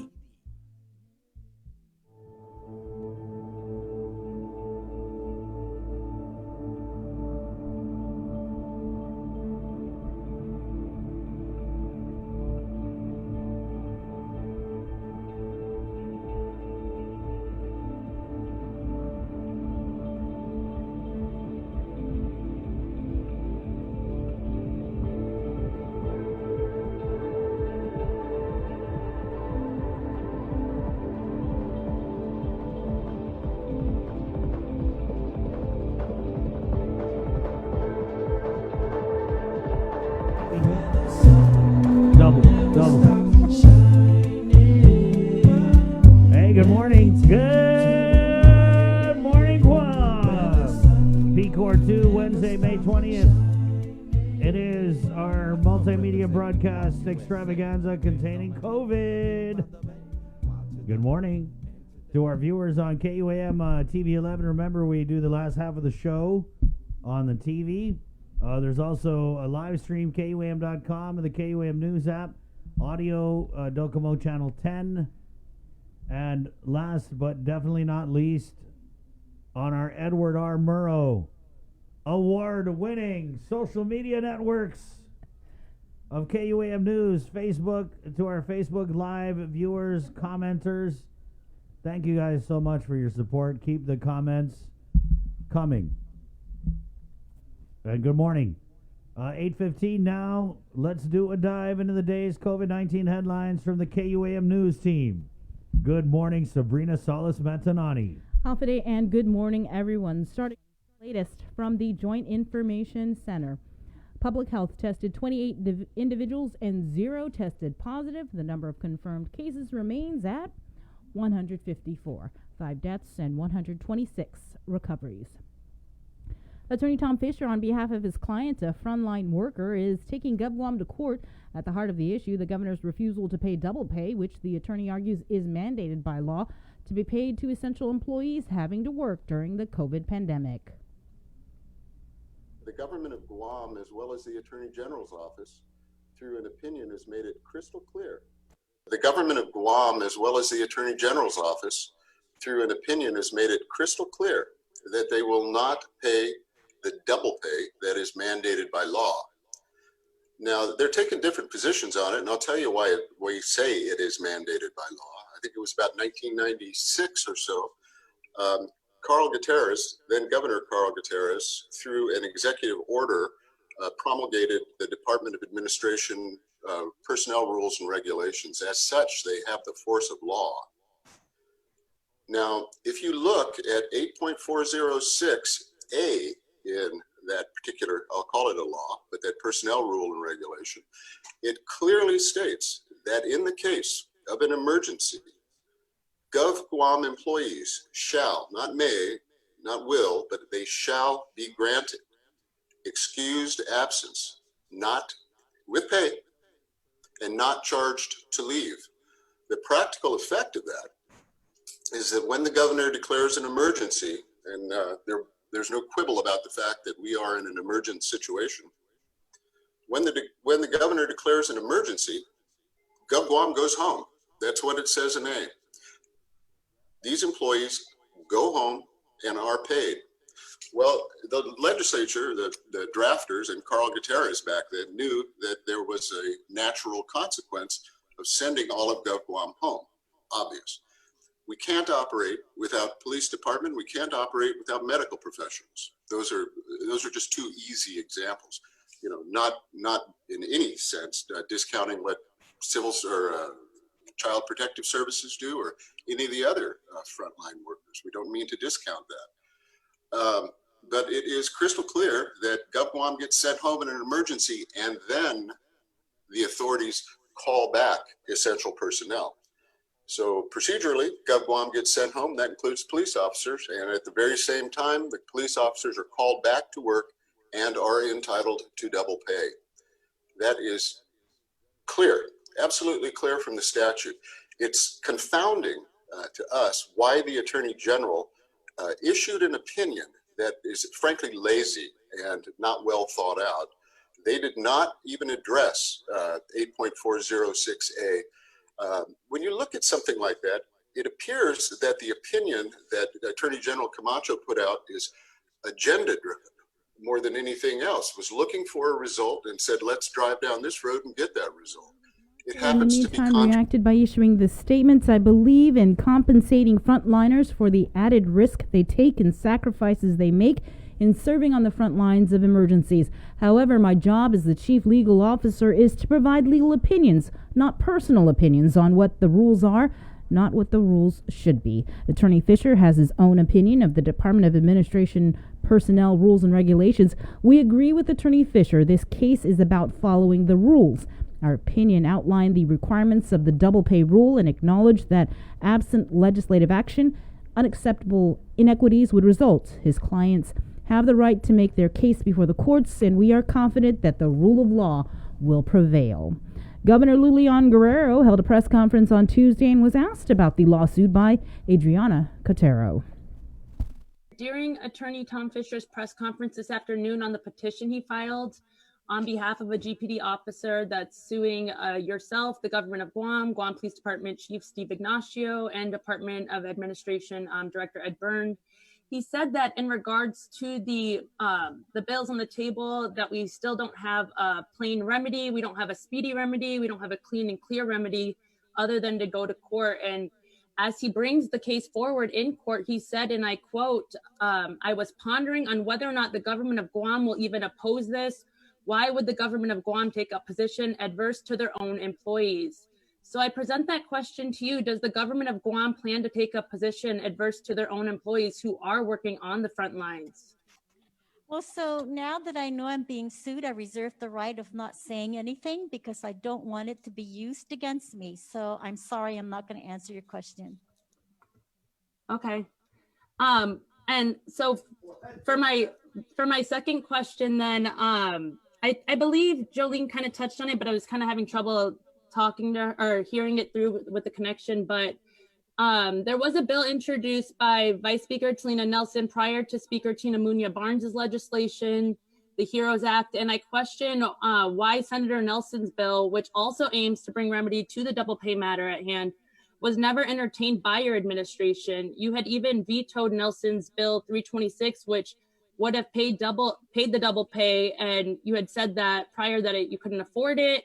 And then even during today's press conference with Attorney Tom Fisher, suing over the double pay, he called the HEROES Act a swindle, and that's an act that you supported and attached to the Joint Information Center press releases yesterday.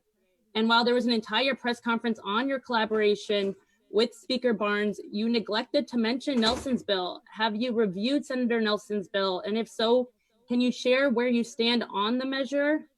And what would you say to critics who say that your support of the Speaker's measure is an example of favoritism amongst the Guam legislature? First of all, I was not aware of Senator Talina Nelson's bill. I was not aware till yesterday, and I have not reviewed it. So like I said, I don't have a position on her bill. And I support bills not because of favoritism. The Guam Federation of Teachers President Timothy Fedenko encourages the Guam legislature to amend the language of Speaker Tina Munoz Barnes' Bill 359 or the HEROES Act. This comes after GFT was made aware of Vice Speaker Talina Nelson's legislation that advocates for all essential employees to be paid double pay. According to President Fedenko, many of the union's members and GovGuam employees expressed concerns on GFT's support of Speaker Barnes' bill.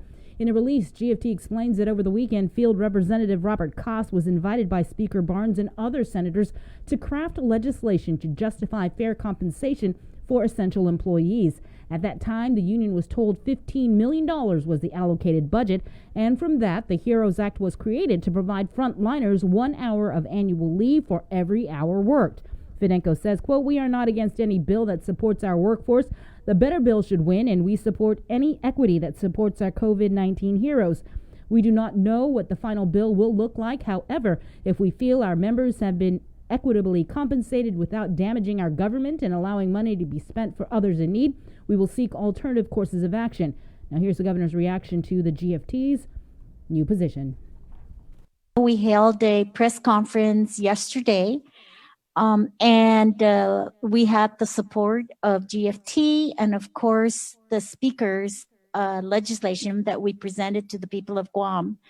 And my understanding is that they all worked very, very closely and very hard over the weekend to come up with a plan and legislation that would best meet the needs of our essential employees. And it was a total surprise for me, as you heard Robert Koss give his support and his praise about this piece of legislation. So I don't know what happened between 2:30 yesterday to now 2:00 p.m. Something must have happened. So I can't talk about that because I don't know. But again, my reaction is it's a total surprise of the quick change in support.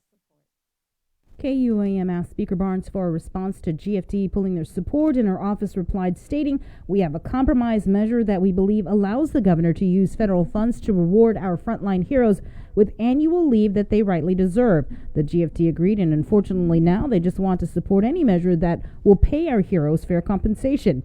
"We have always supported this and still do. I trust the governor will keep her word and sign Bill 359 should it be passed by our body, and that we can afford to pay for this program and deliver their funds within 10 days of the passage of this legislation."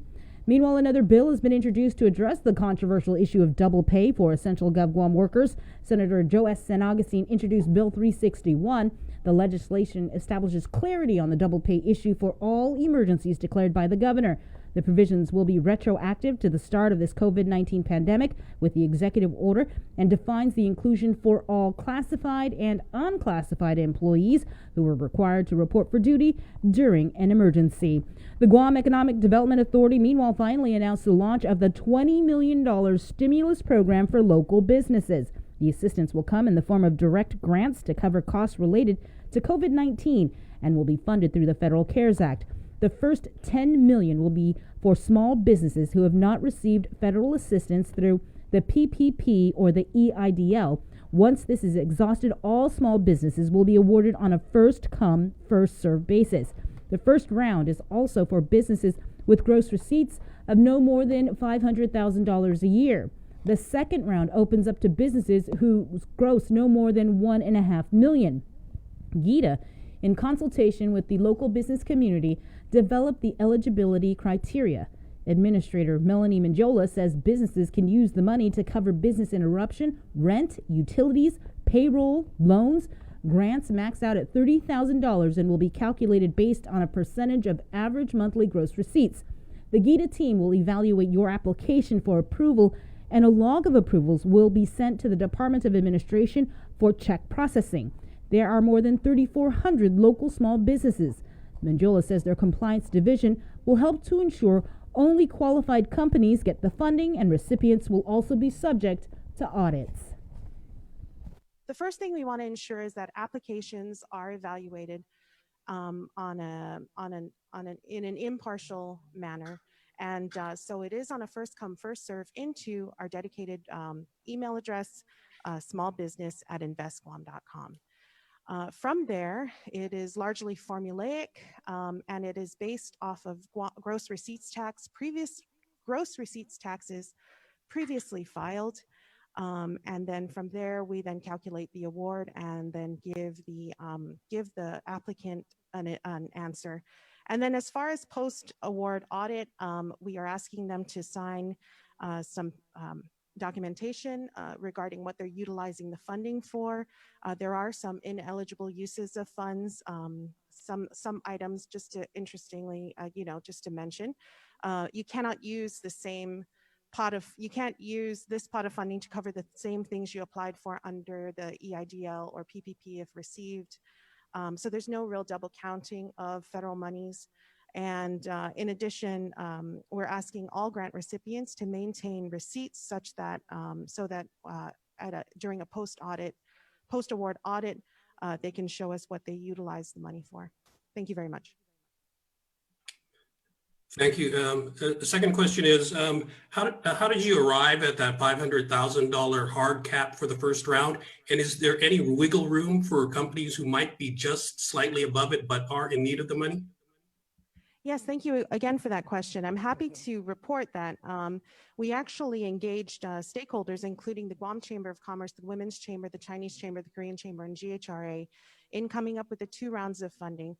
The first round of funding, we wanted to one of the things I wanted, what I cited earlier about the number of businesses per the Small Business Office of Advocacy, employers who employ under 100 people, 100 persons or less, represent the largest section of our private sector. And so we knew that we wanted to benefit small businesses. Now, this first round, we wanted to benefit the smallest of small businesses, primarily because we knew that these were the businesses that didn't necessarily have a full-time CFO to help them file their documentation on time. So perhaps they were not able to be recipients of under PPP or EIDL. And so that, along with the feedback of stakeholders, in addition to what other jurisdictions were doing, that is how we arrived at the Section 1, which was 500,000 and below, and Section 2, which is 1.5 and below. Of note, the USDA definition of a small business is a rural business with 1 million in receipts or below, and the SBA definition, I believe, is right around the 2 million and below mark. So we wanted to do something consistent with that with the input of our stakeholders. Thank you. So that's a hard cap, no wiggle room? State Agency for the Emergency Food Assistance Program will be issuing disaster household distribution commodities starting today. Distribution started this morning at 7 o'clock, wraps up at 11 a.m. This is on Mondays, Wednesdays, and Fridays, except, of course, on holidays and weekends.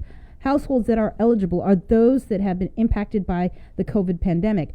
Recipients will receive a bag of food commodities and a 10-pound box of fresh fruits or vegetables. Food commodities will be issued at the GDOE Food Distribution Warehouse in Petey. Recipients must enter through the south gate and exit through the north, remain in their vehicles, wear a mask at all times, and follow safety instructions when receiving food commodities. Walk-ins will not be accepted. The USS Theodore Roosevelt will reportedly head back to sea this week, according to the Associated Press, citing other U.S. officials. The AP said the officials spoke on condition of anonymity to discuss military operations. The ship will reportedly conduct naval operations in the Pacific region for a period of time before heading home to San Diego. The Roosevelt began its deployment in January before coming to port in Guam on March 28th after a coronavirus outbreak while at sea. Former Captain Brett Crozier was relieved of duty after emails to his chain of command pleading for help were leaked to the media. In the nearly 2 months the ship has been docked on Guam, all of the nearly 5,000 crew members have been tested. Thousands were quarantined on Naval Base Guam and local hotels. And just this weekend, the recovery effort suffered a setback when more than a dozen sailors retested positive after reboarding the vessel.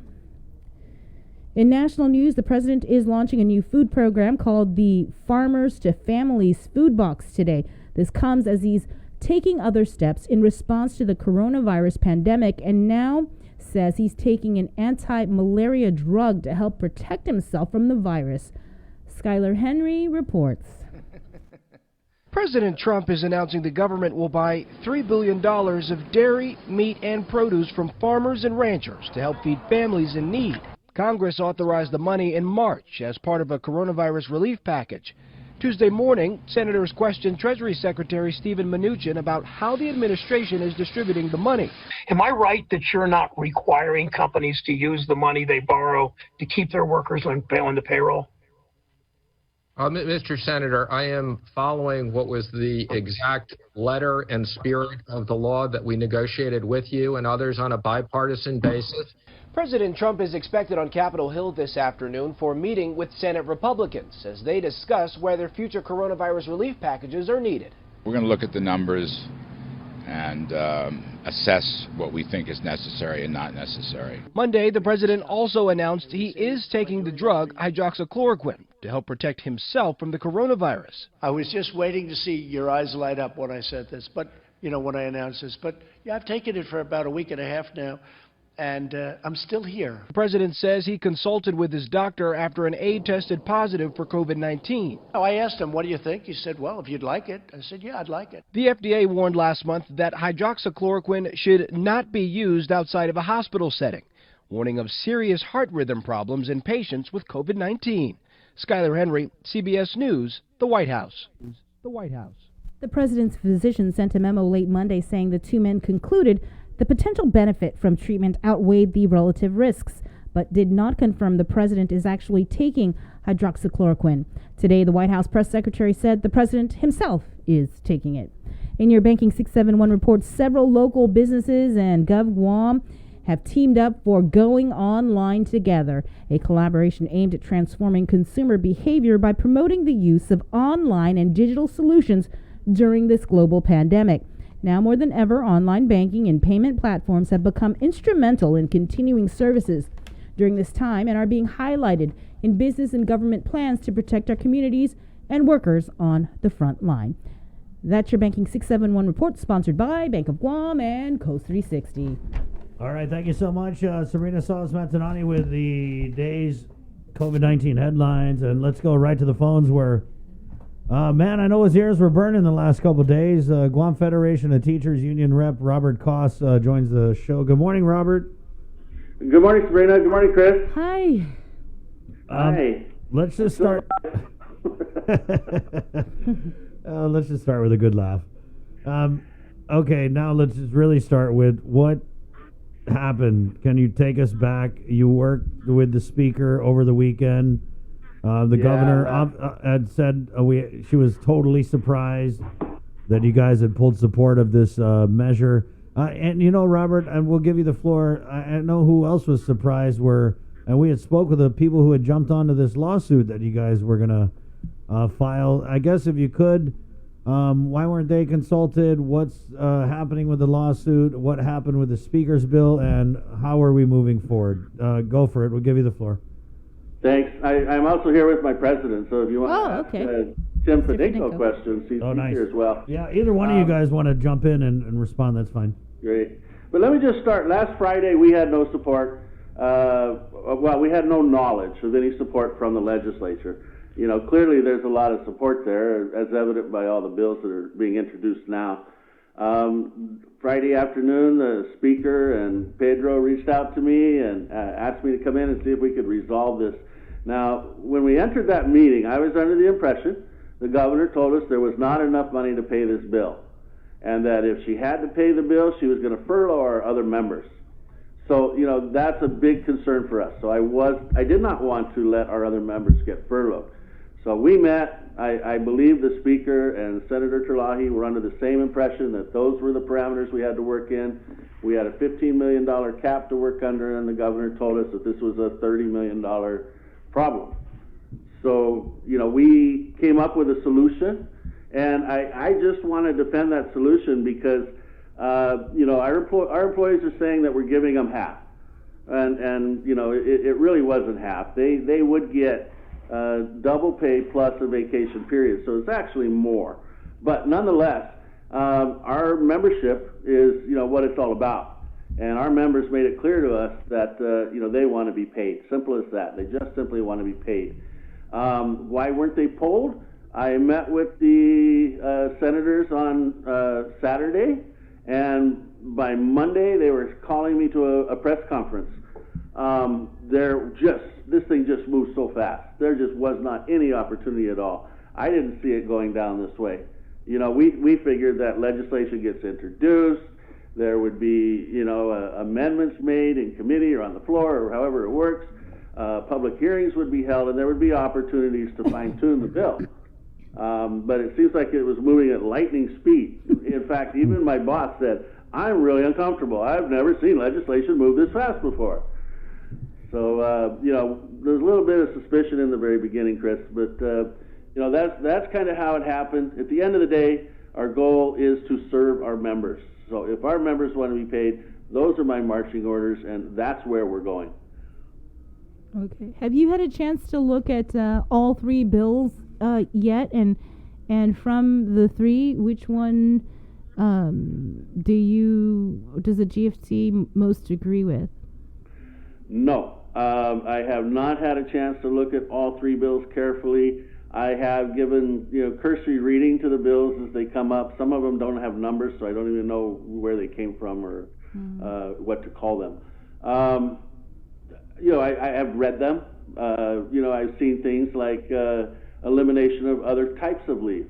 I think in one of those bills they eliminate the hazard pay, they eliminate night differential.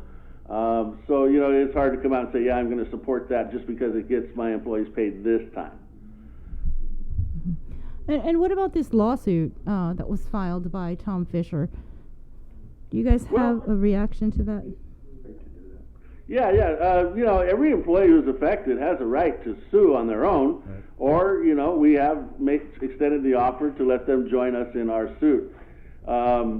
You know, I'm glad to see Tom out there. I consider him an ally and, you know, someone who's sort of joining our movement. But, you know, Tom had some hard words for me, and, you know, I would just let him know that we're on track with our suit, that we have till Friday to sign people up, and then, that gets forwarded to the attorney on Monday, and we go from there. So we're still on track with our lawsuit. We have not laid down our guns or waved the white flag in any way. Robert, do you guys feel at all that you were that they tried to dupe you, the speaker and the governor? Those feelings and thoughts run through my head.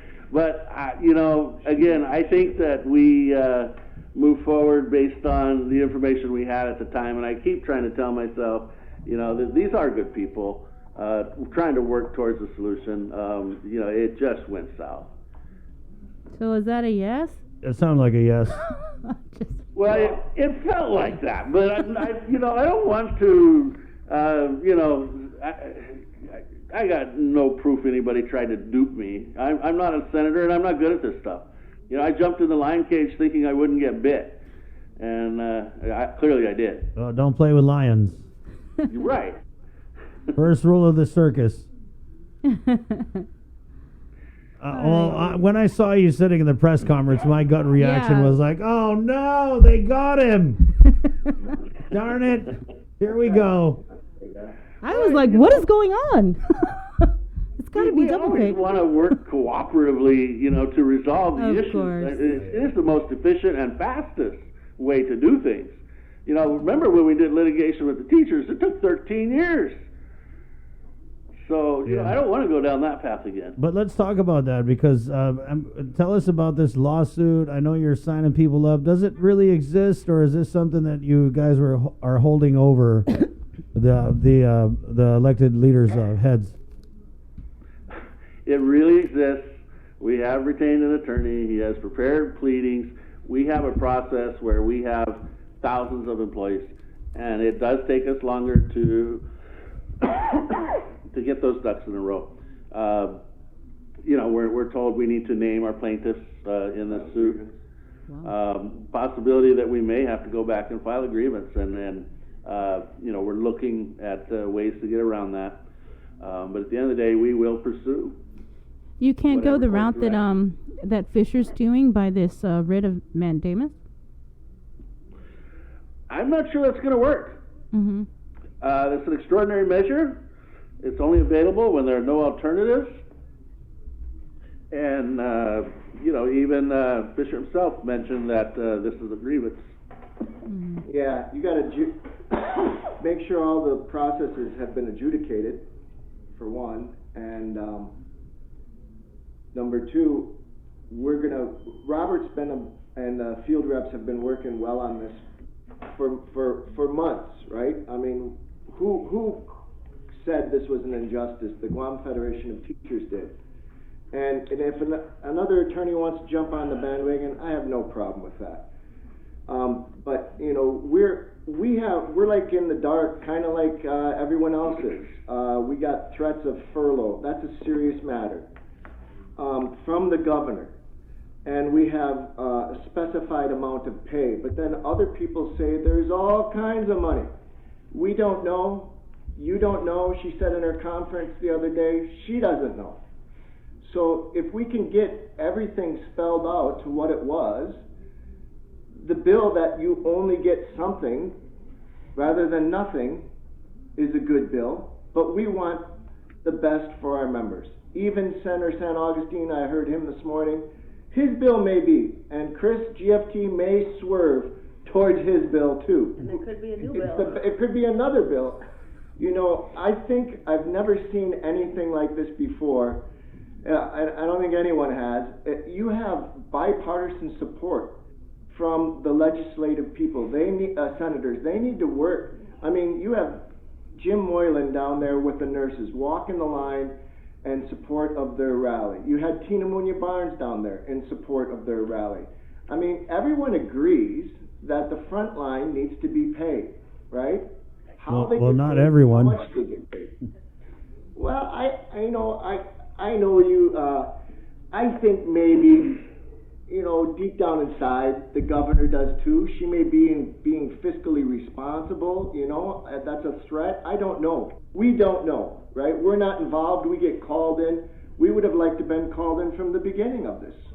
Robert Cross and Dan Del Fiore have an institution of knowledge about rules and regs, and they can help. We're willing to help, right? We don't want to throw stones. We work with Republicans, Democrats, it doesn't matter. But the thing is, our members need to be justly served. Right. It is, a lot of it is, Chris, you hit it on the head. A $1.60 raise for the nurse. Why is that a $1.60 raise? Because they're paid probably the lowest in the nation. And some hospitals even treat their nurses horribly, right? So the whole reset of this thing is, let's make it a better workforce. We're going to lose teachers next year. We don't know what the future is. Are we going to start school next year?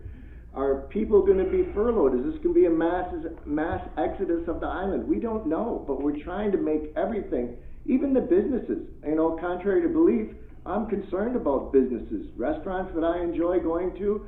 I mean, we were going into the bill with Tina Munya Barnes and Senator Terlahi about trying to do the best for the island without bankrupting the island. But if there's all kinds of federal money, hey, we would like that money too, right? And to me, everyone needs to just get together and be a little bit more open about what is reality about how much do we have. Senator San Augustine's kind of getting to the point. Well, where are we at here? Well, yeah, I think you hit it right on the nail. We need to get together, but that hasn't happened since this whole COVID pandemic started. So, yeah, at what point are we going to stop all this stupidity and get together and just be transparent and let everybody know this is what we have, this is how much money we have, how can we pay the double time, how can we do this? Mm-hmm. But, mayors have been complaining, senators have been complaining. We had a one-sided informational briefing last week. Tomorrow we have an oversight hearing. Who's to say who's going to show up and who's not? And whether or not these senators will go that extra step and subpoena people to show up. That's kind of what I feel like. I mean, we're at this place. We're here talking about double time when we heard that the governor was going to use CARES Act funding, which we have. I think the point Sabrina's trying to make, and I know you guys know it too, is that are we really trying to still play nice? Haven't they shown that they don't want to pay the double pay? I mean, we have these government employees and these essential frontliners who, I mean, to me, it's an insult to their intelligence to assume that they weren't going to ask for the double pay when they all were working under the idea that they were getting it. So at what point, and this is what I want to ask you guys, at what point... It's sad when you see nurses on the street protesting. I mean, is that really where we're at? We got a nurse for a governor and the nurses are out there picketing. It's crazy. But at what point, guys, how many weeks into this pandemic did you really start to hear the grumblings from your members in terms of, we're not seeing this on our paycheck, no one is talking about it? They just floated this COVID differential pay, which is 25%. I mean, that's nowhere near the double pay. So at what point did you guys start to hear... we're hiring people? At what point were your members like, hey, what the hell is going on here? Yeah, Chris... Because we're 2 months into it, and now we're doing something, and I'm just wondering, was there any effort to have a conversation to be like, hey, Gov, do you know about this double pay thing that you're supposed to pay? Yeah, I anticipated this problem from the very get-go. But for me, the damage period would be the PCOR 1 period. And so I wanted to lay low until the damage was done and then pursue the whole thing all at one time. But employees are smart. And it only took them until their first paycheck to realize that they were not being properly compensated. And it was that first payday after the emergency period began that public employees started raising the roof. And, of course, we have to respond. So this thing got way ahead of me. Like I said, it's been moving very, very fast from the very beginning. And I think I like what or agree with what the Vice Speaker said yesterday. She didn't want this to turn into this greed-mongering thing. There you have these frontliners like, oh, we just want our checks, because it really isn't about that. It's just about just compensation. And I don't think any of them, when the emergency was declared and the government was closed, said, oh, well, it's closed, we're not going to go to work. When, that's their job. And risking their lives and exposure. Yeah, none of them said, hey, hold on, you're calling us in. Wait, are we going to get the double pay or not? Because if we're not getting it, we're not going. No one said that. They didn't even say where you want us. They just showed up, you know? So how many people are have signed up and then for the lawsuit? It's between 500 and 600. Between 500 and 600 at this point. Wow. We were signing up 100 people a day until I did the press conference, and then people stopped signing up. Yeah. So you guys are still having They stopped signing up and started sending you hate mail, or? Yeah, that's exactly right. But I assure them, our goal is to serve them, and if this is where they're taking us, that's where we're going to go. So if they want their double pay and that's it, I asked the senator to introduce legislation that says pay them. Simple as that, pay them, and no other conditions. Because I don't understand why they always have to chip away at the benefits and employment of public employees.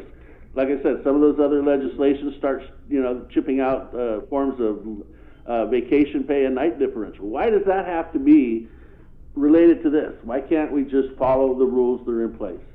Mm-hmm. I hear you. Yeah. Well, what's next for you guys? Well, I'm not playing politician anymore because I am apparently not very good at it. I was just telling these guys yesterday, Robert, I was like, I've been covering GFT since, a year or whatever, and it seems like I've done a lot of stories with you where you're raising hell, and then I go to do a follow-up, and you're like, no, we're going to work it out with the governor's office. And I'm like, okay, and then a month later, 2 months later, we're right back to you raising hell again. So when I saw you at that press conference, I was just like, this is not going to end well. I'm calling it. Give it a day or two, and I hate that I was right. I wish we would just end this thing, but... Well, I was blaming you, Chris.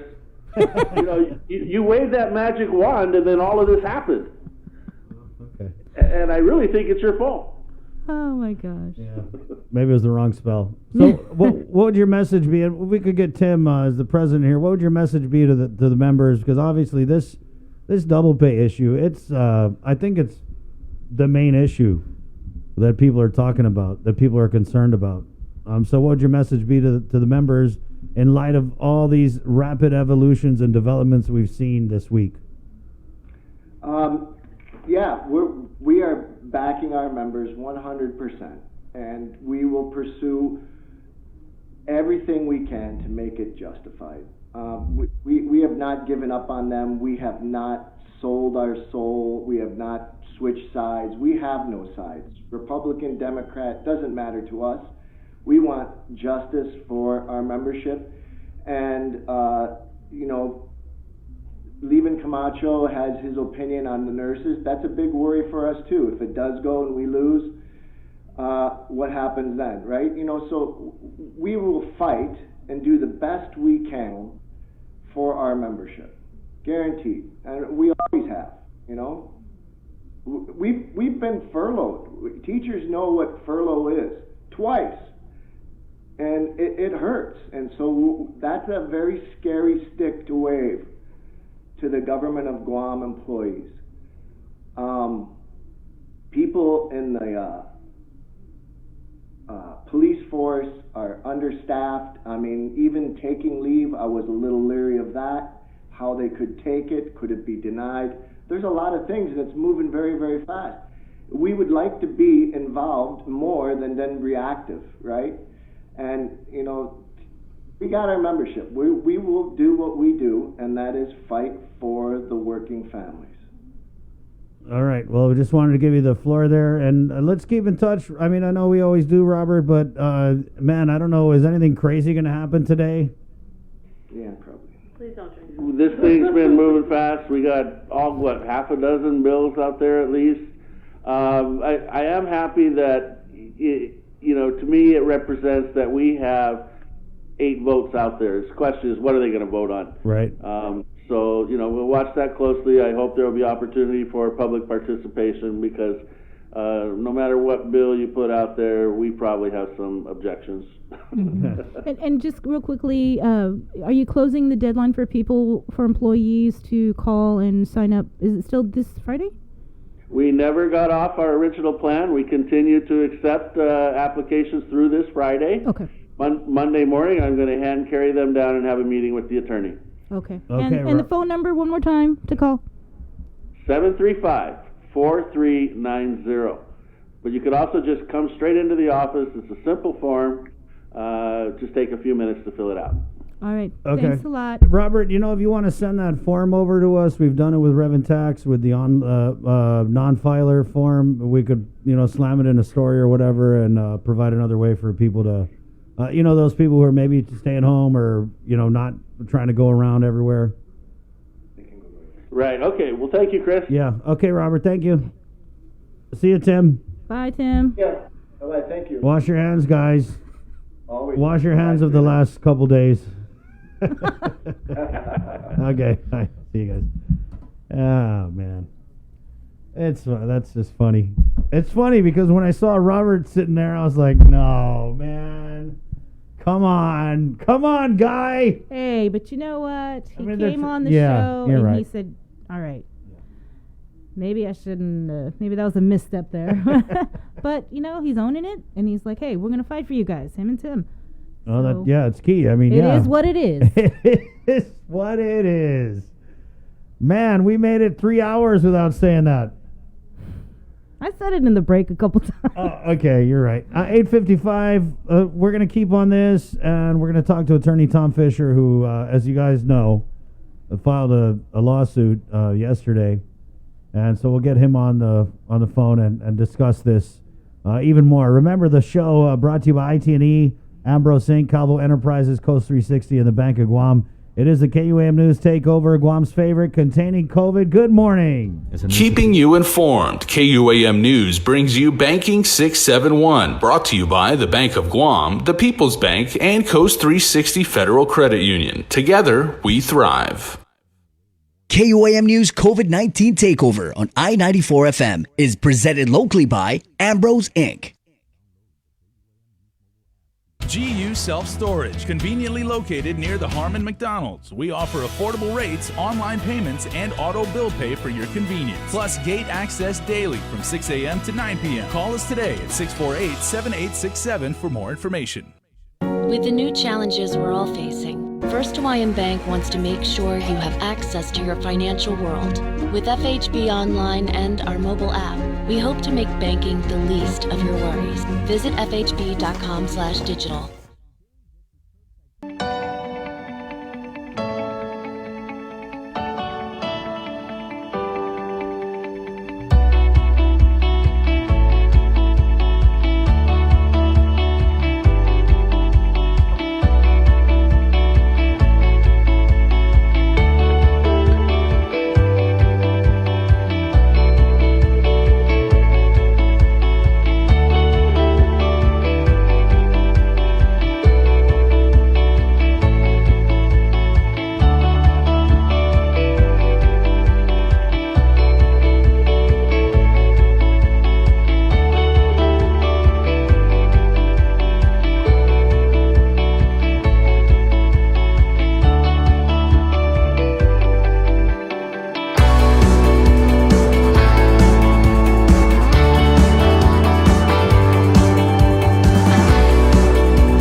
Be healthy.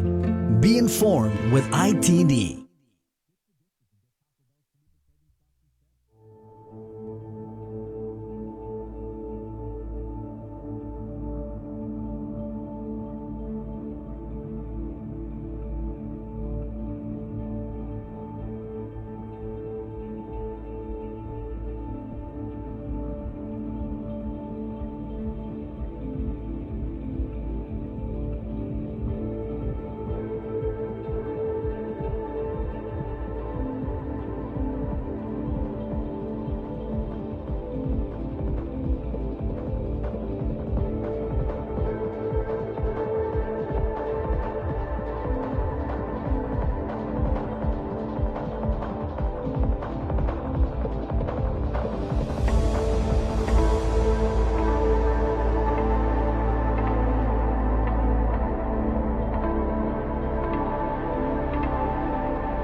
Be healthy.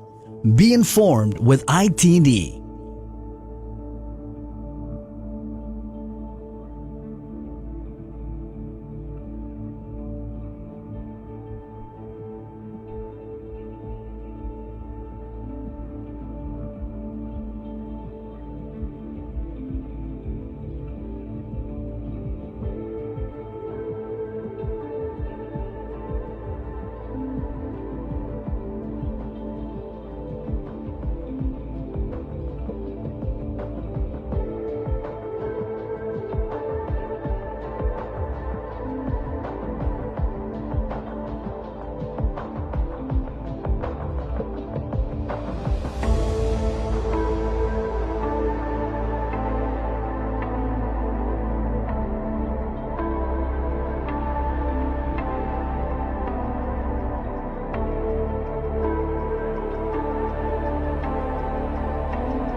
Be healthy.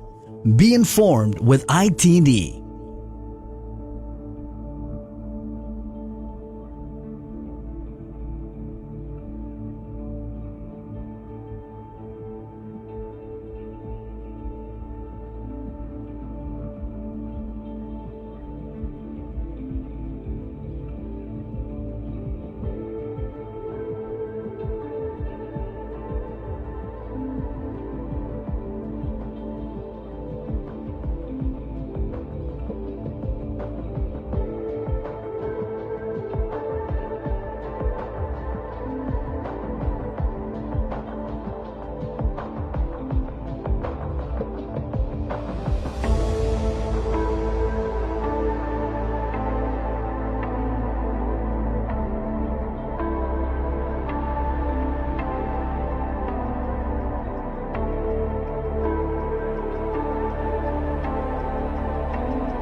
Good morning.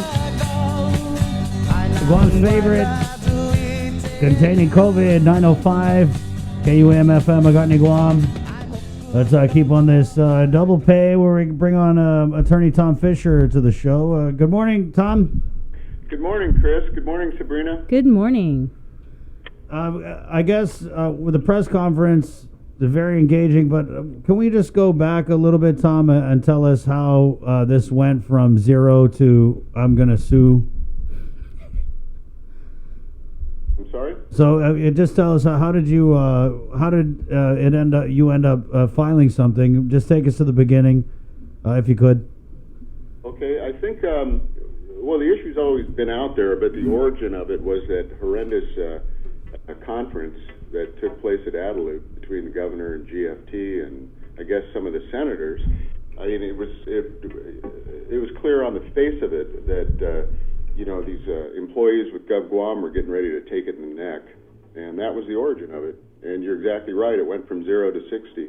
Had to get in front of it.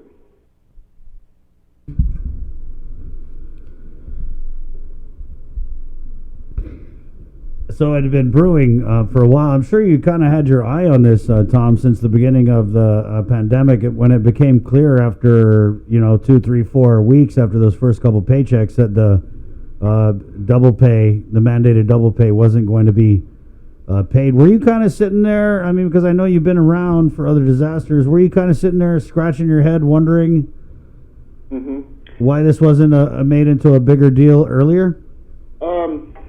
No, I can't say that I was, because we have the right to expect the government will act in good faith.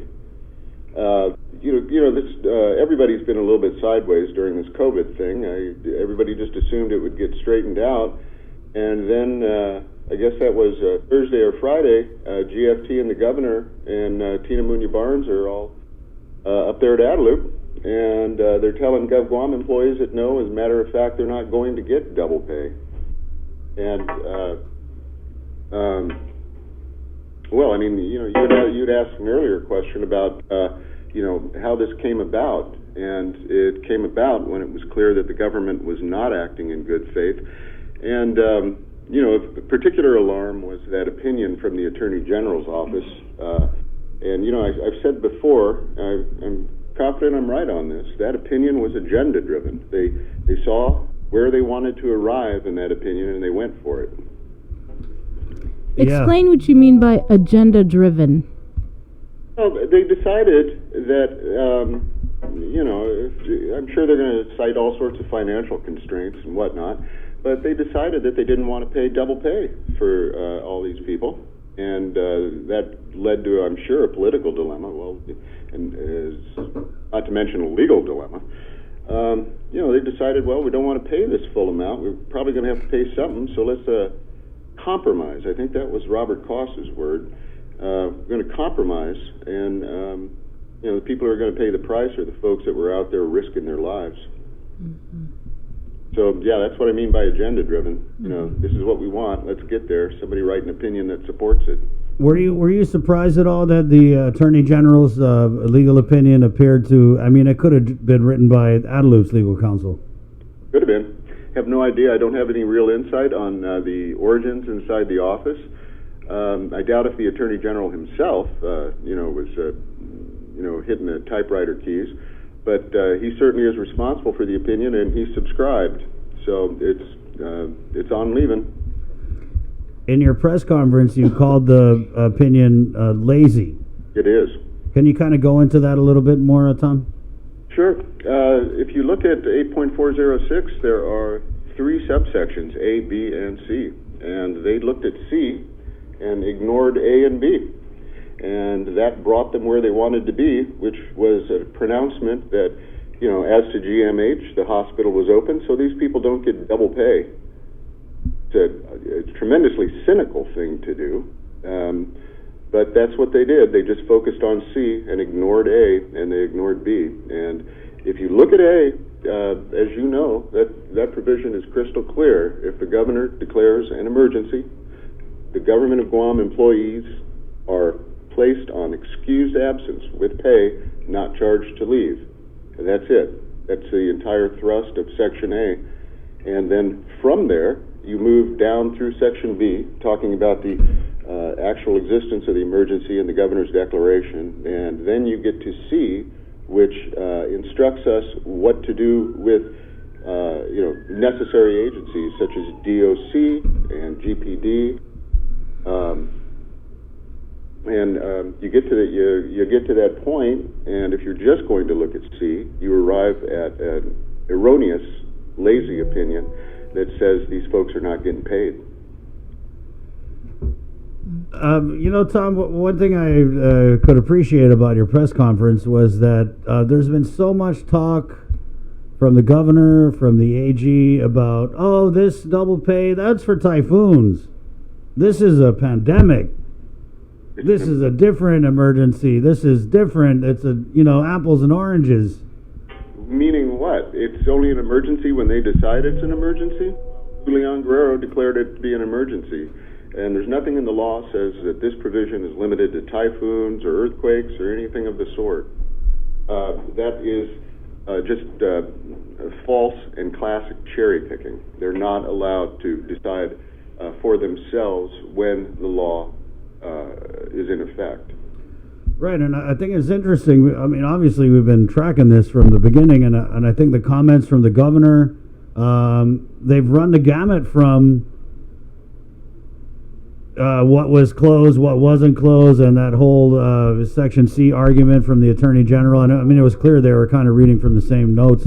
But she had also previously said that whatever the law, she just couldn't afford to pay it. So we kind of saw a lot of reasons. One of them was that they didn't believe that, they were legally obligated to pay it. And then the other was that whether or not they are legally obligated to pay it, they just can't afford it.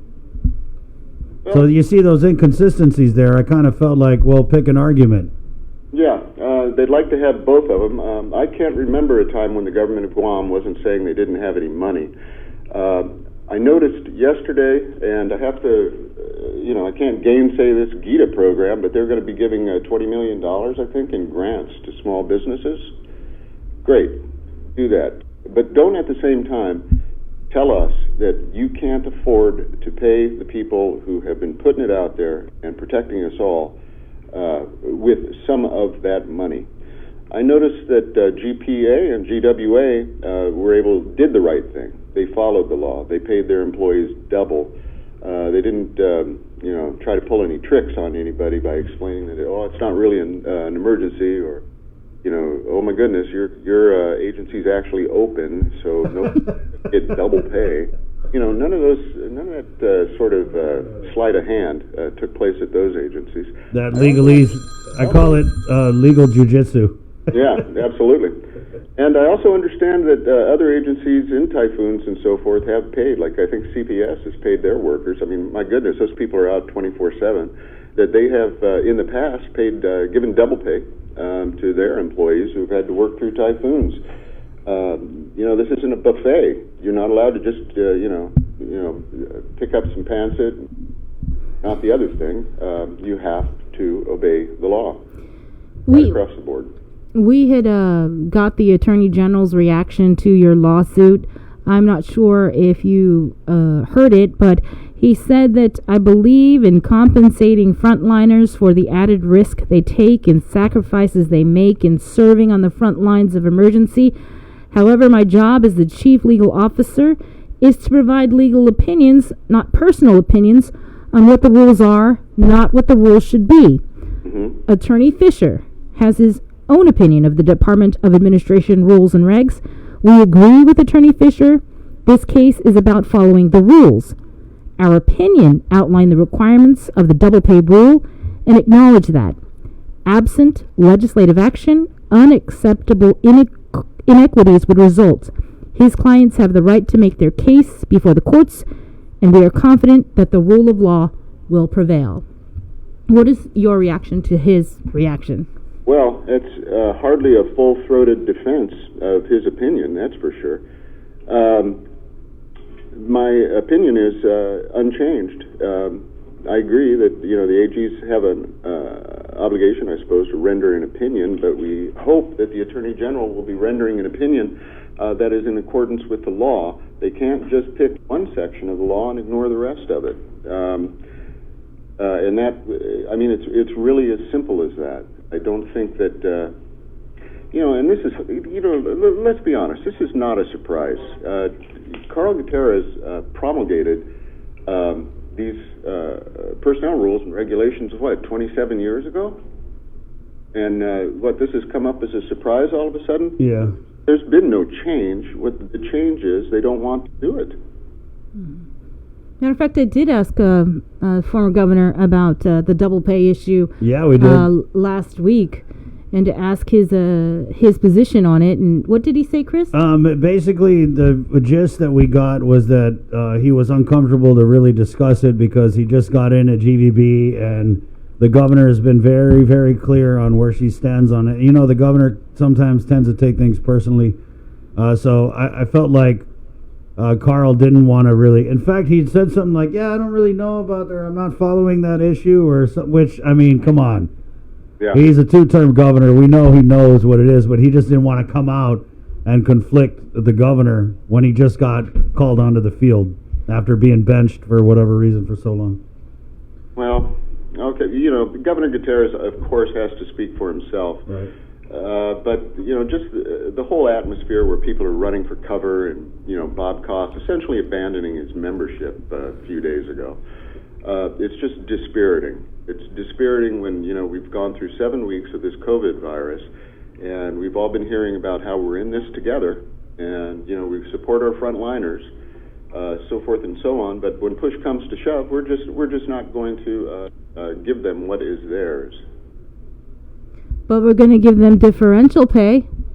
That's not what the law awards them. The law awards them double pay. That, we have a promise with these people, and, the promise is essentially a contract. We said if you will work during this emergency, we will give you double pay. We didn't say if you work during this emergency, we'll give you a portion of your double pay. We didn't say if you work during this emergency, we'll talk later about how much we're going to pay you. These folks, again, they put it out, we've spoken about this before, but, you've got a nurse, for example, at GMH who had to work a 12-hour shift, and she was in the COVID ward, or she was dealing with all sorts of people from all sorts of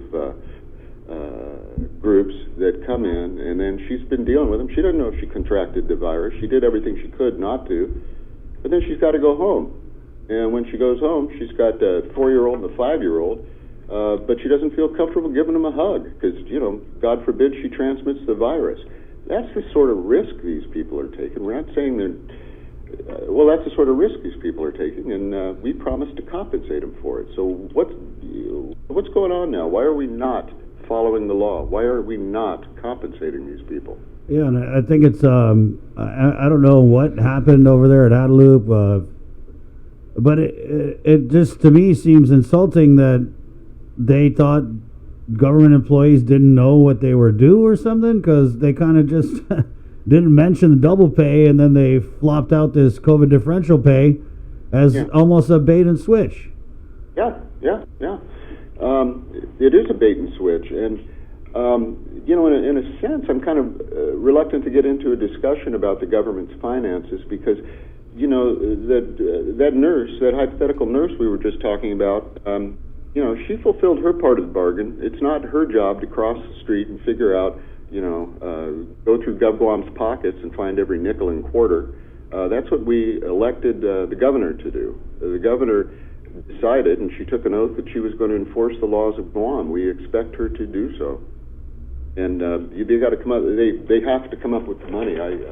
The argument of, oh my goodness, it's going to bankrupt the government of Guam and so forth and so on, does not garner much sympathy with me. Yes, especially when we've discussed with FEMA and other authorities that this double pay is something that would be covered with either federal reimbursement from FEMA at a 75-25 clip, or some people seem to think we can just use CARES funding outright to pay for the whole thing. Well, perhaps that's true. I'm not sure that anybody's got an exact bead on what's going on with the federal dollars that are coming out and coming our way. But I would assume that the Congress of the United States is awarding that money so that we can pay these frontliners. Right. You did kind of make an assessment of the bills that have since poured in since the AG's opinion. You have Speaker Tina Munoz-Barnes' bill 359, Talina Nelson, the Vice Speaker's 357, and now we have, and I'm not sure if you are aware of it, Senator Joe San Augustine's bill, I think 361, which would clarify that essentially an emergency is an emergency. Right. Is an emergency. Sabrina, is Senator San Augustine, is his bill retroactive to the beginning of this emergency, or is this... Yes, I believe so. Oh, okay. Well, I'm not that familiar with the bill, but it's completely unnecessary. We've already got the law in place, but, more power to him. If he is trying to get these people paid, they don't want leave. They want money. They need the money. They have to pay rent. They've got mortgage payments to meet, credit card, so forth and so on. They don't want this vague promise of leave, which may or may not be granted going into the future. They have no guarantee on that. Right. And in that bill, if you're going to make the application for one half of the hours you're entitled to, you'd better do it by October 1st. Otherwise, it's all going away. Yeah, then we're talking about the Vice Speaker's bill with the capping at the 200. The Speaker's. Yeah. Yeah, the Speaker's bill. I'm sorry. Tom, are you taking on any more clients asking for a friend? Okay. We have had an avalanche of inquiry. Procedurally, what we are looking at today and next couple of days are perhaps asking the court to certify a class in this case. If the court, will work on the definition of the class, but if the court decides to certify, then essentially, depending on the ruling, all GovGuam employees would be included in this suit. Unless they didn't want to be. If they wanted to opt out, they could certainly do that. We had the Guam Federation of Teachers on earlier, and they mentioned that this route that you're taking, the petition for the writ of mandamus, might be sort of a hard sell because there are steps that should be taken first before we go to the court, like grievances that should be followed. Can you explain that? Or I sure can. That is an unfortunate position, if that came from Mr. Koss. What he's saying is that each individual employee needs to file a grievance and go to the Civil Service Commission and then get placed on their docket, and we'll come back in 2022 and figure out what's going on. And unfortunately, that's what happens. Civil Service Commission. No, that's ridiculous. If you're going in for a writ, you have to explain to the court that you don't have a speedy remedy other than coming in and saying, Judge, we need your help here. We don't have a speedy remedy, and nobody could sincerely say that we have a speedy remedy in this case. So it's kind of Guam Federation of Teachers, if they say they are going to represent a group of people, then they need to do it. They need to get out there. They need to make a move, not just sit back in the bushes and wait to see what happens and see if somebody will offer them a compromise that they think they can sell to their membership. I don't mean to sound so harsh and condemnatory, but No, that wasn't harsh at all. but it's a tremendous disappointment. And then I heard that Mr. Koss was, I don't know what he was doing. It sounds like he was attempting to recruit plaintiffs for a lawsuit that doesn't exist. It's just not clear what he's referring to. So I did hear that people, he said 400 or 500 people were coming into the office or whatever, signing a petition or signing up for a lawsuit. What is it they're signing up for? Did Mr. Koss explain that to them? I thought they were signing up that they want to be a part of this lawsuit, that they're giving everybody till Friday to come in or call. That they plan on filing, I guess, on Monday. Have they? Well, if I guess we got to go on and look at the form. There's a form that he's going to be sending us. It might even be, and I'm not sure if it's on their website, but. Well, talk about buying a pig in a poke. How can I sign up for something that doesn't exist yet? If he's got a lawsuit out there in a draft form, circulate it, let people see it. It might be exactly what they want. But I guess he hasn't. It's not prepared to do so. It's just, this is a minor quibble, I suppose. Here you got a bunch of, I don't know, people arguing over procedural matters like this. The question is, are these people going to get paid, and when are they going to get paid? Right. And so your way, obviously, you think is the most expedient way. Another thing to recall is we are still in the emergency. And there are, on my way to work today, I saw 3 Guam Police Department cruisers go by. We're in an emergency. Those guys are forced to work. Most of the government of Guam is still home today and sheltering in place. Yet these guys are out there. They're suffering an injury right now. And imagine if you are having to do this, and then at the same time you're hearing your own government say that they're not going to pay you as they promised. It must be. And that's across the board. Department of Corrections, my goodness, not enough has been said about those people. They are, to the extent that there could be an incubator for COVID-19, I would think it would be the Department of Corrections. But all these folks right across the board, and how disappointing that must be for them, and demoralizing to, be told to come in and work during the course of this emergency, but we're not going to pay you. Yeah, definitely not a good look for Adelup. No, not a good look for Adelup, and it's not a good look for Guam. It's not a good look for all of us. It's a representative democracy, and this is not the way we should be treating each other. We can't. This is one of the things. Another disheartening event was Tina Rose Munya Barnes. She entitled her bill the Heroes Compensation Act or something like that. And, the Heroes Compensation Act, what is their compensation? We're going to take money out of their pockets. I just thought that was a tremendously cynical thing to say or name that bill. So, Attorney Fisher, what's next? You filed this petition in the Superior Court. What happens from here? Well, it's as you know, it's a writ of mandamus, and the court can issue either a peremptory writ, in which they're saying, do it, case is over, or they can issue an alternate writ, in which they say, do it, and come back in 10 days and tell me you did it, or explain why you didn't do it. So to answer your question, Sabrina, we're waiting. It's been filed. Now we're just waiting to hear from the court what they intend to do about it. I have no idea where it is in the Superior Court. It's COVID related, and according to the court's own rules, they will hear it. But I have no information on, if a judge has been assigned or who that judge might be or anything of that nature. Are you concerned that you might run into some possible conflicts, say if a judge has a wife that works for the government that might, benefit from double pay, or if the judiciary itself, I don't even know if double pay is applicable to that branch of government? Well, that's always a concern. That is always a concern in the Superior Court. I've done cases that have every single judge in the Superior Court has recused themselves. I hope that doesn't happen. I guess, yeah, it is a concern, but again, that is not plaintiff's burden.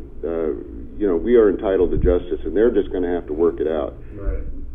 It sounds like a personal problem, in other words. Exactly, precisely. We did our job. You're not required to do your job for you. We have done our job. Give these men and women their money. All right. Okay. Yeah. Well, thank you again for your time, Attorney Fisher. And I got your number. We'll keep you we'll keep you in the loop, and hopefully you keep us in the loop. We'll get you on again when there's any development or any time you want to. I like your perspective, so anytime you want to come on and give the AG a hard time or whatever, I'll give you the special number. All right. Okay. Thank you. Thank you. Wash your hands. I will. You Okay. too. Thank you very much. Okay, I'll see you. Bye, Chris. I see you. All right. What? You're funny. I give the special number to the AG too. Could you imagine, though, if there are these conflicts of interest and it just keeps being passed over and passed over? Okay. I mean, it could be a possibility. You're right. I wonder, but I'm pretty sure there's got to be a judge down there who wants to be a hero or a villain. 9:30. So you got that on the Guam Federation of Teachers website. Is there something about the action that they're... All it says is GFT taking legal action. The Guam Federation of Teachers invites all essential employees and COVID heroes seeking to be properly paid for the work they performed during the emergency period to participate as a named plaintiff in the GFT lawsuit against the governor of Guam. Beginning Monday, May 11th, and I think we all got this, 2020, GFT will begin accepting names of qualified employees who will serve as plaintiffs for this legal action. The number, 735-4390 for details and more information. And you spoke with, we spoke with the GFT this morning, and I believe they're going to send over the form. I'll check and see if it's on their Facebook page. But Right. Switching gears a little bit, I got a message here from one of my older friends who plays tennis, and as you guys know, they announced, I think it was over the weekend, that golf, tennis, and scuba are now allowed under the PCOR 2 gradual reopenings. But anyway, I got a complaint, I guess you'd call it, from a friend of mine who had said, hey, we've reopened tennis, golf, and scuba, but if you go down to the tennis court by Ganya Pool, it's closed. And so I'd asked Director John Birch about it, and I just wanted to share this info with you guys here. He writes, Hafaday Chris, in response to the health crisis caused by the coronavirus and with concern for the health, safety, and well-being of everyone in our island community, the governor declared a public health emergency, effectively shutting down all but the essential activities on the island. I know this was a difficult decision to make, because all sports activities were canceled, inclusive of tennis. In an effort to be proactive during the time of this crisis, a decision was made to refurbish several facilities within DPR's inventory to include the Enrique Nanete tennis courts. As of this date, all requirements for procuring the services of a contractor has been completed. In short, construction work should start as soon as the contractor is ready. I hope the members of the Guam National Tennis Federation and other individuals who use the tennis courts will be satisfied with the improvements made to the courts. While the lighting system is not part of the current contract, we're looking for ways to fund the replacement of the lighting system. Because of this, the Enrique Nanete tennis courts will remain closed pending the completion of the construction. So there you go. In case you were wondering, that's the deal there. I wonder why they didn't use any of the superpowers route. Okay. Do they know that option's available? We just go with the dun-dun-dun-dun, the superpowers. Nobody sign anything. Ram it through DOA. All right. 9:33. We'll take a little break here. Again, the show. It's the KUAM News Takeover, Guam's favorite, containing COVID. Keeping you informed, KUAM News brings you Banking 671, brought to you by the Bank of Guam, the People's Bank, and Coast 360 Federal Credit Union. Together, we thrive. KUAM News COVID-19 Takeover on I-94 FM is presented locally by Ambrose Inc.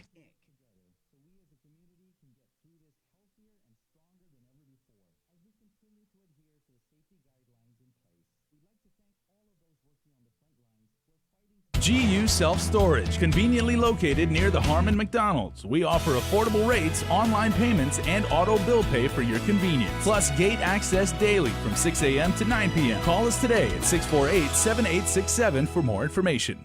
With the new challenges we're all facing, First Hawaiian Bank wants to make sure you have access to your financial world.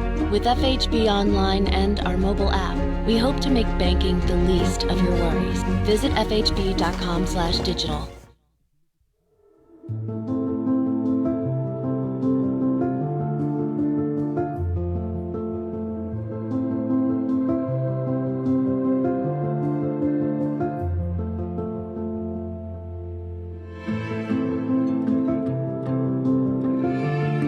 Be healthy.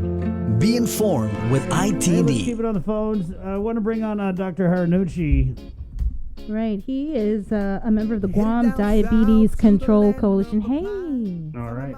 Yeah, so Doc, I'm going to bring you on here because obviously managing and controlling your diabetes during this public health emergency, I know that that's been a challenge for a lot of people. So we wanted to kind of fold you into the conversation and see what advice, pointers, and stuff that you had to offer. Yeah. So I'm calling in because I'm on the board of the Guam Diabetes Control Coalition, and I have a wellness clinic in Tamuning. Mm-hmm. And yeah, during this virus pandemic, we really need to keep emphasizing about staying healthy, including diabetics, because those that do not control their diabetes, their immune system is suppressed, and this is why those that are having more difficult outcomes with the virus are those that have chronic diseases. So this is really what we need to do firsthand is to make sure that we're healthy, controlling the diabetes, and even if we come across the virus, our chances are going to be improved. Right, and I think that's where we often hear about the comorbidities, and diabetes always seems to be one of the issues that comes up or is mentioned. And so what do people who have diabetes, what do they need to know? What do they need to do? Well, a lot of people probably, are staying home and not so active. We just have to be more creative and think of ways to get more exercise, because that's one big factor where we just don't burn the calories and the sugar. So if we're just sitting at home, the diabetes is going to be much more out of control, right, and of course affecting the health. So we can still walk in our neighborhoods. I guess we still can go to the parks now. Right. We just need to get outdoors because not only just the exercise, but even the sunshine for the vitamin D, which is very important for immune system, and the fresh air. Just some real basic things that we just need to really push harder now. Even I guess you could say diet and what you eat. Right. Yeah, and of course, that's what I do a lot with my patients too. Is of course the nutrition part. I mean, I'm a nutritionist, and again, that's a big challenge now too, because it's harder to get the healthier foods. We're less inclined to go to the market as much as we did before to get the fruits and vegetables, because we need the produce for all the vitamins. Vitamin C, vitamin D, zinc. These are things that we know improve the immune system. And so if we're just eating more fast food and starches and carbs, of course, that's going to make the diabetes worse, and not just for the diabetics, for everybody. Right. Doc, so, talking about diabetics, for the most part, a lot of them are older. And so we've been told over the course of this pandemic that our Manamco are the most vulnerable and we need to protect them. So how do they kind of juggle following your advice, going out, getting the fresh air, getting the sunshine, and also, I guess, leveraging that with, the risk that they're facing. And answer that, and then what would you offer as alternatives for those elderly people who want to kind of get, they're not trying to do a crazy WOD or anything, but they want to get some type of exercise. So what other types of ways can they do that without having to go out and, and have them worrying about, I'm going to run into somebody or whatever? Well, you can do exercise and get out in the sunshine just in your front yard or backyard. In my home, my wife has the yoga mats on the grass in the front, and she's always going out there. And even just to get some cardio exercise, all you need is a few steps, just to step up and down, up and down. Sounds boring, but it definitely will get your heart rate up. Oh, so you don't have to be in a crowd. Mm-hmm. So yeah, you're right. There are some, like the high steps, running in place. Mm-hmm. Oh yeah, there's if somebody's able, there's rope skipping, just stepping in place. Maybe some people have access to a swimming pool or the beach. Right. Yeah. We just need to move the body, really. And even just the arms. If somebody doesn't have the ability to move the legs because of some other issues, in the past I've had people do like stationary bicycling, but using the arms, because your arms can burn calories and get your heart rate up. Well, where are we, Doc? Just looking at the bigger picture of diabetes on Guam. How are we in bringing down the numbers?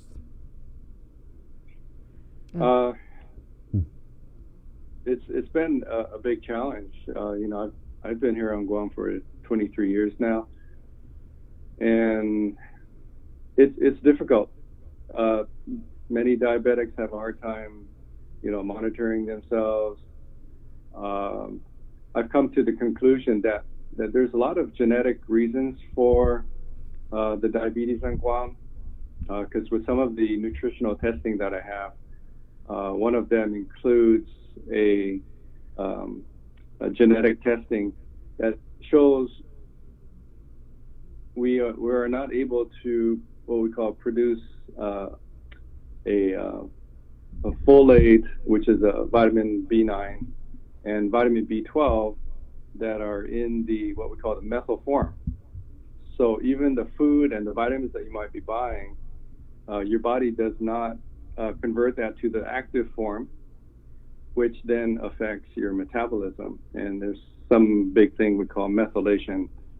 If anybody wants to research that and Google it. But so I think there's probably a genetic reason why we have so much diabetes on Guam. Obesity, hypertension is because of this methylation problem. And I'm sorry, maybe this is too much. I'm saying too much, but I do heavy metal testing as well, and so this methylation also helps to detox the body. So diabetes is not only just eating too much sugar and carbs. It could be because we have too much toxins in the body, and we're not able to remove those toxins. So that's a physical stress that can cause high blood sugar. Doc, you said you do testing with heavy metals. I had a friend of mine who actually went to go see you, and he had some pretty crazy results with, I think it was mercury or something. My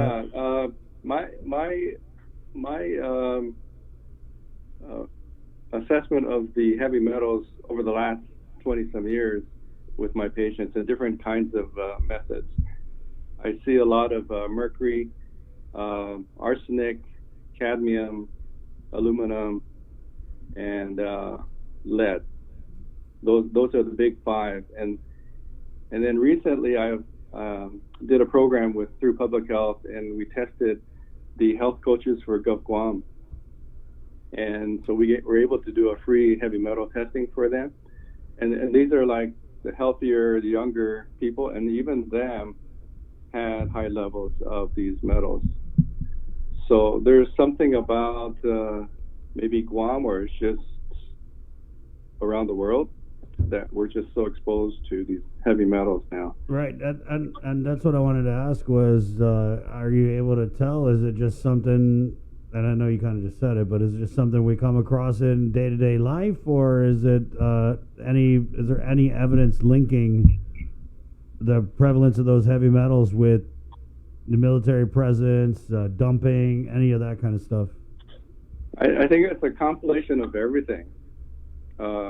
Maybe Guam is, it's a pretty rocky island, so there's probably just a lot of natural lead and arsenic here, because there's arsenic in fruits and things like that, so the foods that we grow on Guam may have some of these things. There may be some in the water. There may be these in the packaging of foods. I think it's coming from all kinds of sources, the air. We have all these electronic devices. So I emphasize that we need to make sure that our body can detox. And so this is the problem. If someone is not able to detox the heavy metals or other toxins in the body, then this is where they accumulate and then can cause, health issues, including the chronic diseases that we see here on Guam. But that could be easily treated with a steady diet of disinfectants and hydroxychloroquine. So if I just shoot up 50-50 blend of disinfectant and hydroxychloroquine. Hydroxychloroquine. Yeah, if you die, you solve the problem. That's one way to solve it, Doc. Yeah. No, really, that's why the detoxification is a really critical thing for being healthy. And so the body needs certain nutrients to make glutathione. The body needs nutrients for the liver to detox. And actually, that's why you see a lot of detox programs all over the place. And even through the insurances that I work with, like Netcare and Aetna, we have detox programs that are completely covered by the insurance for the participants. So while people are maybe not so busy right now, if you have some insurance, you can come to these programs and get the health benefits from these weight loss and detox programs.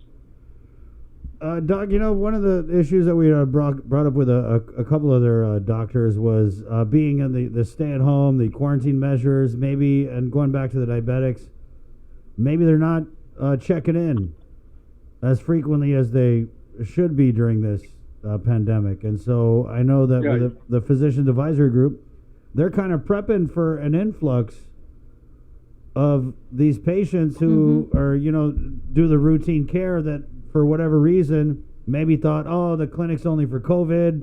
I'm just going to stay home and weather this out because I've got comorbidities. What would you say to those patients out there, and how do we kind of reconcile how long they've been away from the doctor's office? Yeah, I think you're right. People, well, it probably was where, it's mostly COVID patients going to see their doctors, and so people are just putting off their visits.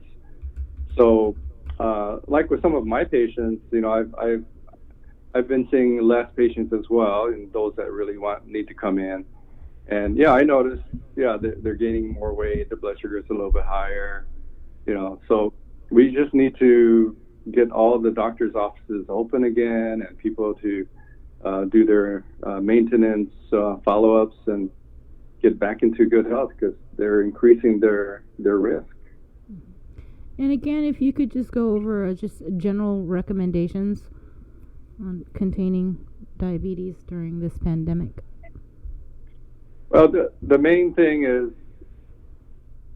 we have to really reduce the sugars and the refined carbohydrates, because that tends to be a comfort food during stress and so that's going to definitely raise the blood sugars. We need to increase the fresh fruits and vegetables for the nutrients that the body needs to metabolize sugar. We need to take the nutrients that help with the immune system, like vitamin D, zinc. There's some plant products boosting the immune system, vitamin C, of course, and the exercise. We need to be active. We need to have burn the calories that we talked about, and then also water and sleep. All of these factors of a healthy lifestyle is really what helps to manage the blood sugar. Because if you're sitting at home and you're thinking about the stress and you're stressing, your cortisol levels go up, that's going to raise your blood sugars. So people with stress can have diabetes from stress alone.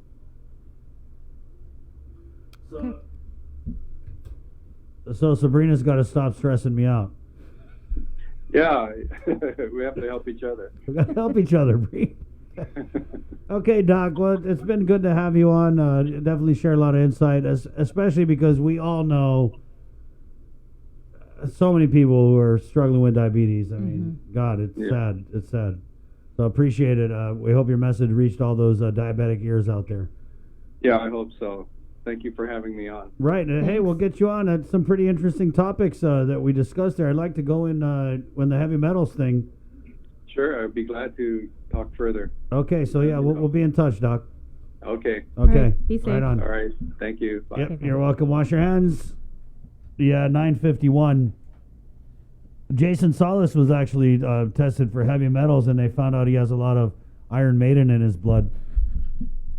You've been holding that, haven't you? Hey! All You've right. been holding that I back. have. All Okay. right. Hey, we'll take a little break, and we're going to end this show on a good note. Coming up next, the KUAM News Takeover, Guam's favorite, I-94. Good morning. Keeping you informed, KUAM News brings you Banking 671, brought to you by the Bank of Guam, the People's Bank, and Coast 360 Federal Credit Union. Together, we thrive. KUAM News COVID-19 Takeover on I-94 FM is presented locally by Ambrose Inc.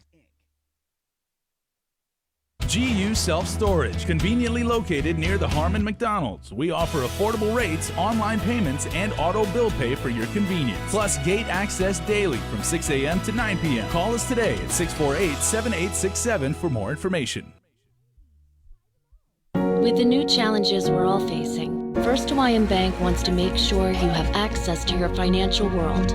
With FHB Online and our mobile app, we hope to make banking the least of your worries. Visit fhb.com/digital.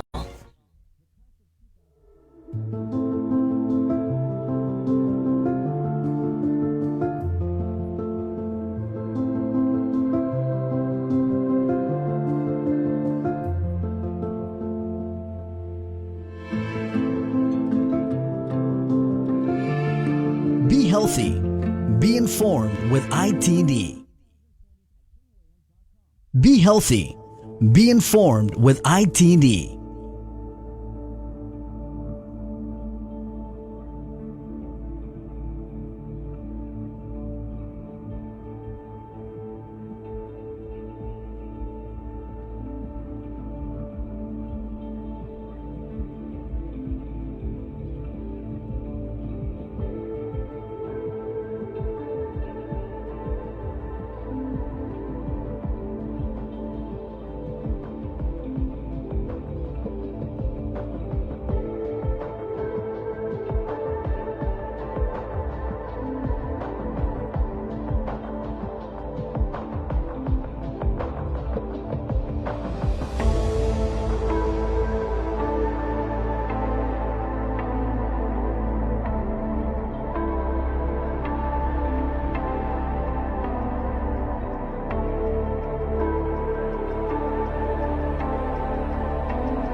All right. Good morning. 9:56, May 20th. Let's go ahead and end the show on a good note here. Yes, let's end it on a good note. Shall we? We shall. Bring on Jessica from Ihagane Familao in Guahan to talk about a great program. You guys got a grant and you're awarding 2,500 face masks, 150 home garden kits, and 150 Amo Chamorro kits used to treat COVID-19 symptoms. This is pretty cool, Jessica. Can you tell us how you guys were able to snag this grant, and then maybe a little bit about how you're using it to get stuff that's needed out to people who need it? Hi. So good morning, Chris and Bree. Good morning. Thanks for having us. Of course. Yeah. So we got this fund last year. We started our program 2019, and we really hit the ground running. So a month later, we started this conference, and we met a woman, an Aboriginal woman from Australia, and she's the one that helped to connect us to this Pawanka Fund. And the Pawanka Fund, it helps to support Indigenous people throughout the globe, and so it's a fund that helps to support people promoting traditional knowledge and well-being. And so this woman, Sandra Kramer, she helped to connect us to this fund. And so we applied for the grant, and we got it, and this is our way of coming out to help the community, those of our Chamorro women and the vulnerable people in need of these resources. So we got this fund, and we plan to distribute it in phases. And so the first thing we're doing is disposable masks, and so we're sewing masks. We also have disposable masks to give out. And we'll be starting that next week.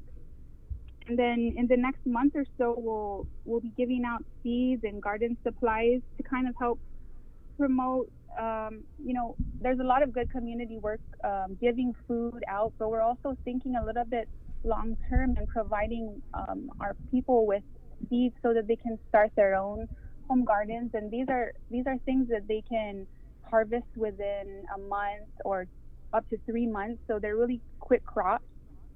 Some of our members are, they live in apartments, so we're also being mindful of crops that can grow in containers that maybe we don't have access to land or space to grow. Jess, what are some of those crops, those fast crops? So there's things like green onions, radish, lettuce, eggplants, tomatoes, corn. All of these things can be grown in a short amount of time, and so this is one way that we're helping to kind of help to build our food sovereignty, and also to help empower our people and provide resources so that they can kind of take it into their own hands and kind of reflecting on the old ways, right? We used to all have our little home gardens and share what we have with our neighbors if we so that's the idea around here. And it also kind of goes into the food security. Absolutely. There's all sorts of talk about, issues of imports and the meat industry kind of having their struggles. So, I mean, we're here to promote, food sovereignty and food security by, helping to provide resources in terms of seeds and some soil that can just start with your home garden or supplement your current home garden kind of thing. Mm-hmm. But you said you got this grant. It was awarded in August of last year, correct? Oh, I'm sorry. No, this was just awarded about 2 weeks ago. Oh, okay. So we applied for it last month in March, and it was just awarded a couple of weeks ago. Okay. So now we're laying out all the groundwork. So we have about a year to use the funds and distribute. So we're just doing it in phases as we can. Okay, and so the first part of it is for the face masks and the home garden kits and the amut, right? Well, right now it's just the face mask and the garden and the seed garden, yeah. And so later on down the road we'll be working on the amut kits.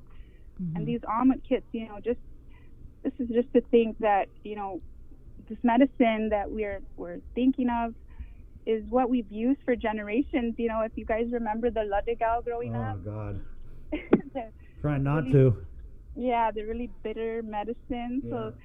So that's one of the medicines that our member has brought up so that we can use, and it's really to help strengthen and build our immunity, keep us spiritually, mentally connected. Because eating the fruits that come from our environment and the medicine, this is what we've done for generations, right? And this is our way of sharing those resources with those in need and the vulnerable people that need these resources. It's our culture to share what we have, and that's really our mission. I wish it was our culture to make Lodegal that tastes good. Hey, I mean, has no one thought of that yet? Oh, yes, but I don't want to say sugar. Some people say sugar, but maybe honey is good. Right. Season it with some honey. Honey and calamansi. Yeah, the bitter is good. It's good for you, for us sometimes. You have the grant, but are you also looking for, I don't know, assistance, donations, or anything like that? We always welcome donations. Some senators have reached out to us and offered their help and support. We are getting some inquiries on how we can get support. So if you are interested in supporting or donating in any way, of course, we welcome that. We're always better together. And you can email us at hagenguahan@gmail.com, and we can answer any questions there. We also have a Facebook and Instagram, so you can follow us there. Okay. Right on. Yeah, we just wanted to bring you on because I saw this in the email you sent around, and I'm a big follower of you guys' group. I love what you guys are doing, so we wanted to bring you on to talk about the positive work you're doing during the COVID, and to tell you guys at Hagen Familao Guahan that you guys are COVID heroes. Aw, thank you. Thanks, Jessica, for all you guys are doing. Yeah, thank you, Jessica. Hey, thank you guys. Keep up the good work. And we'll put the word out there and the email out there, and appreciate the work you guys are doing. Thank you. And so I just want to say, if anyone is interested in joining our group, please email us, and we're accepting membership applications, and we can use any help that you are offering to give. Thank you so much. God bless you, Jessica. Take care. God bless. Okay, wash your hands. She beat you. Their email again is Hagen Guahan, HAGAN Guahan GUAHAN @gmail.com. Right on. Hey, look at the time. Wow, 4 minutes of overtime. Wonder if we're gonna have to go to court to get that. Just kidding. Hey, the show's been proudly brought to you by Cabos Insurance, Ambrose Inc., IT&E, Coast 360, and the Bank of Guam. For Joe Sir, good job, Joe Sir. And Kensanity, our digital team, bringing you the show on so many different platforms. Again, to our viewers on KUAM TV 11, our listeners on I-94, our Docomo stream, and our KUAM.com, KUAM News app stream. And last but not least, on the Edward R. Murrow award-winning social media networks at KUAM. I love saying that. Thank you to our KUAM News Facebook viewers, listeners, likers, questions, commenters. Good job today, Sabrina. Good job, Christopher. All right, so that's it, pants it. We are out. My name is Chris. Esta. Adios. Bye. Rose Inc., I'm Sabrina, bringing by you the way. Trusted brand like Anheuser-Busch, Aloha Made.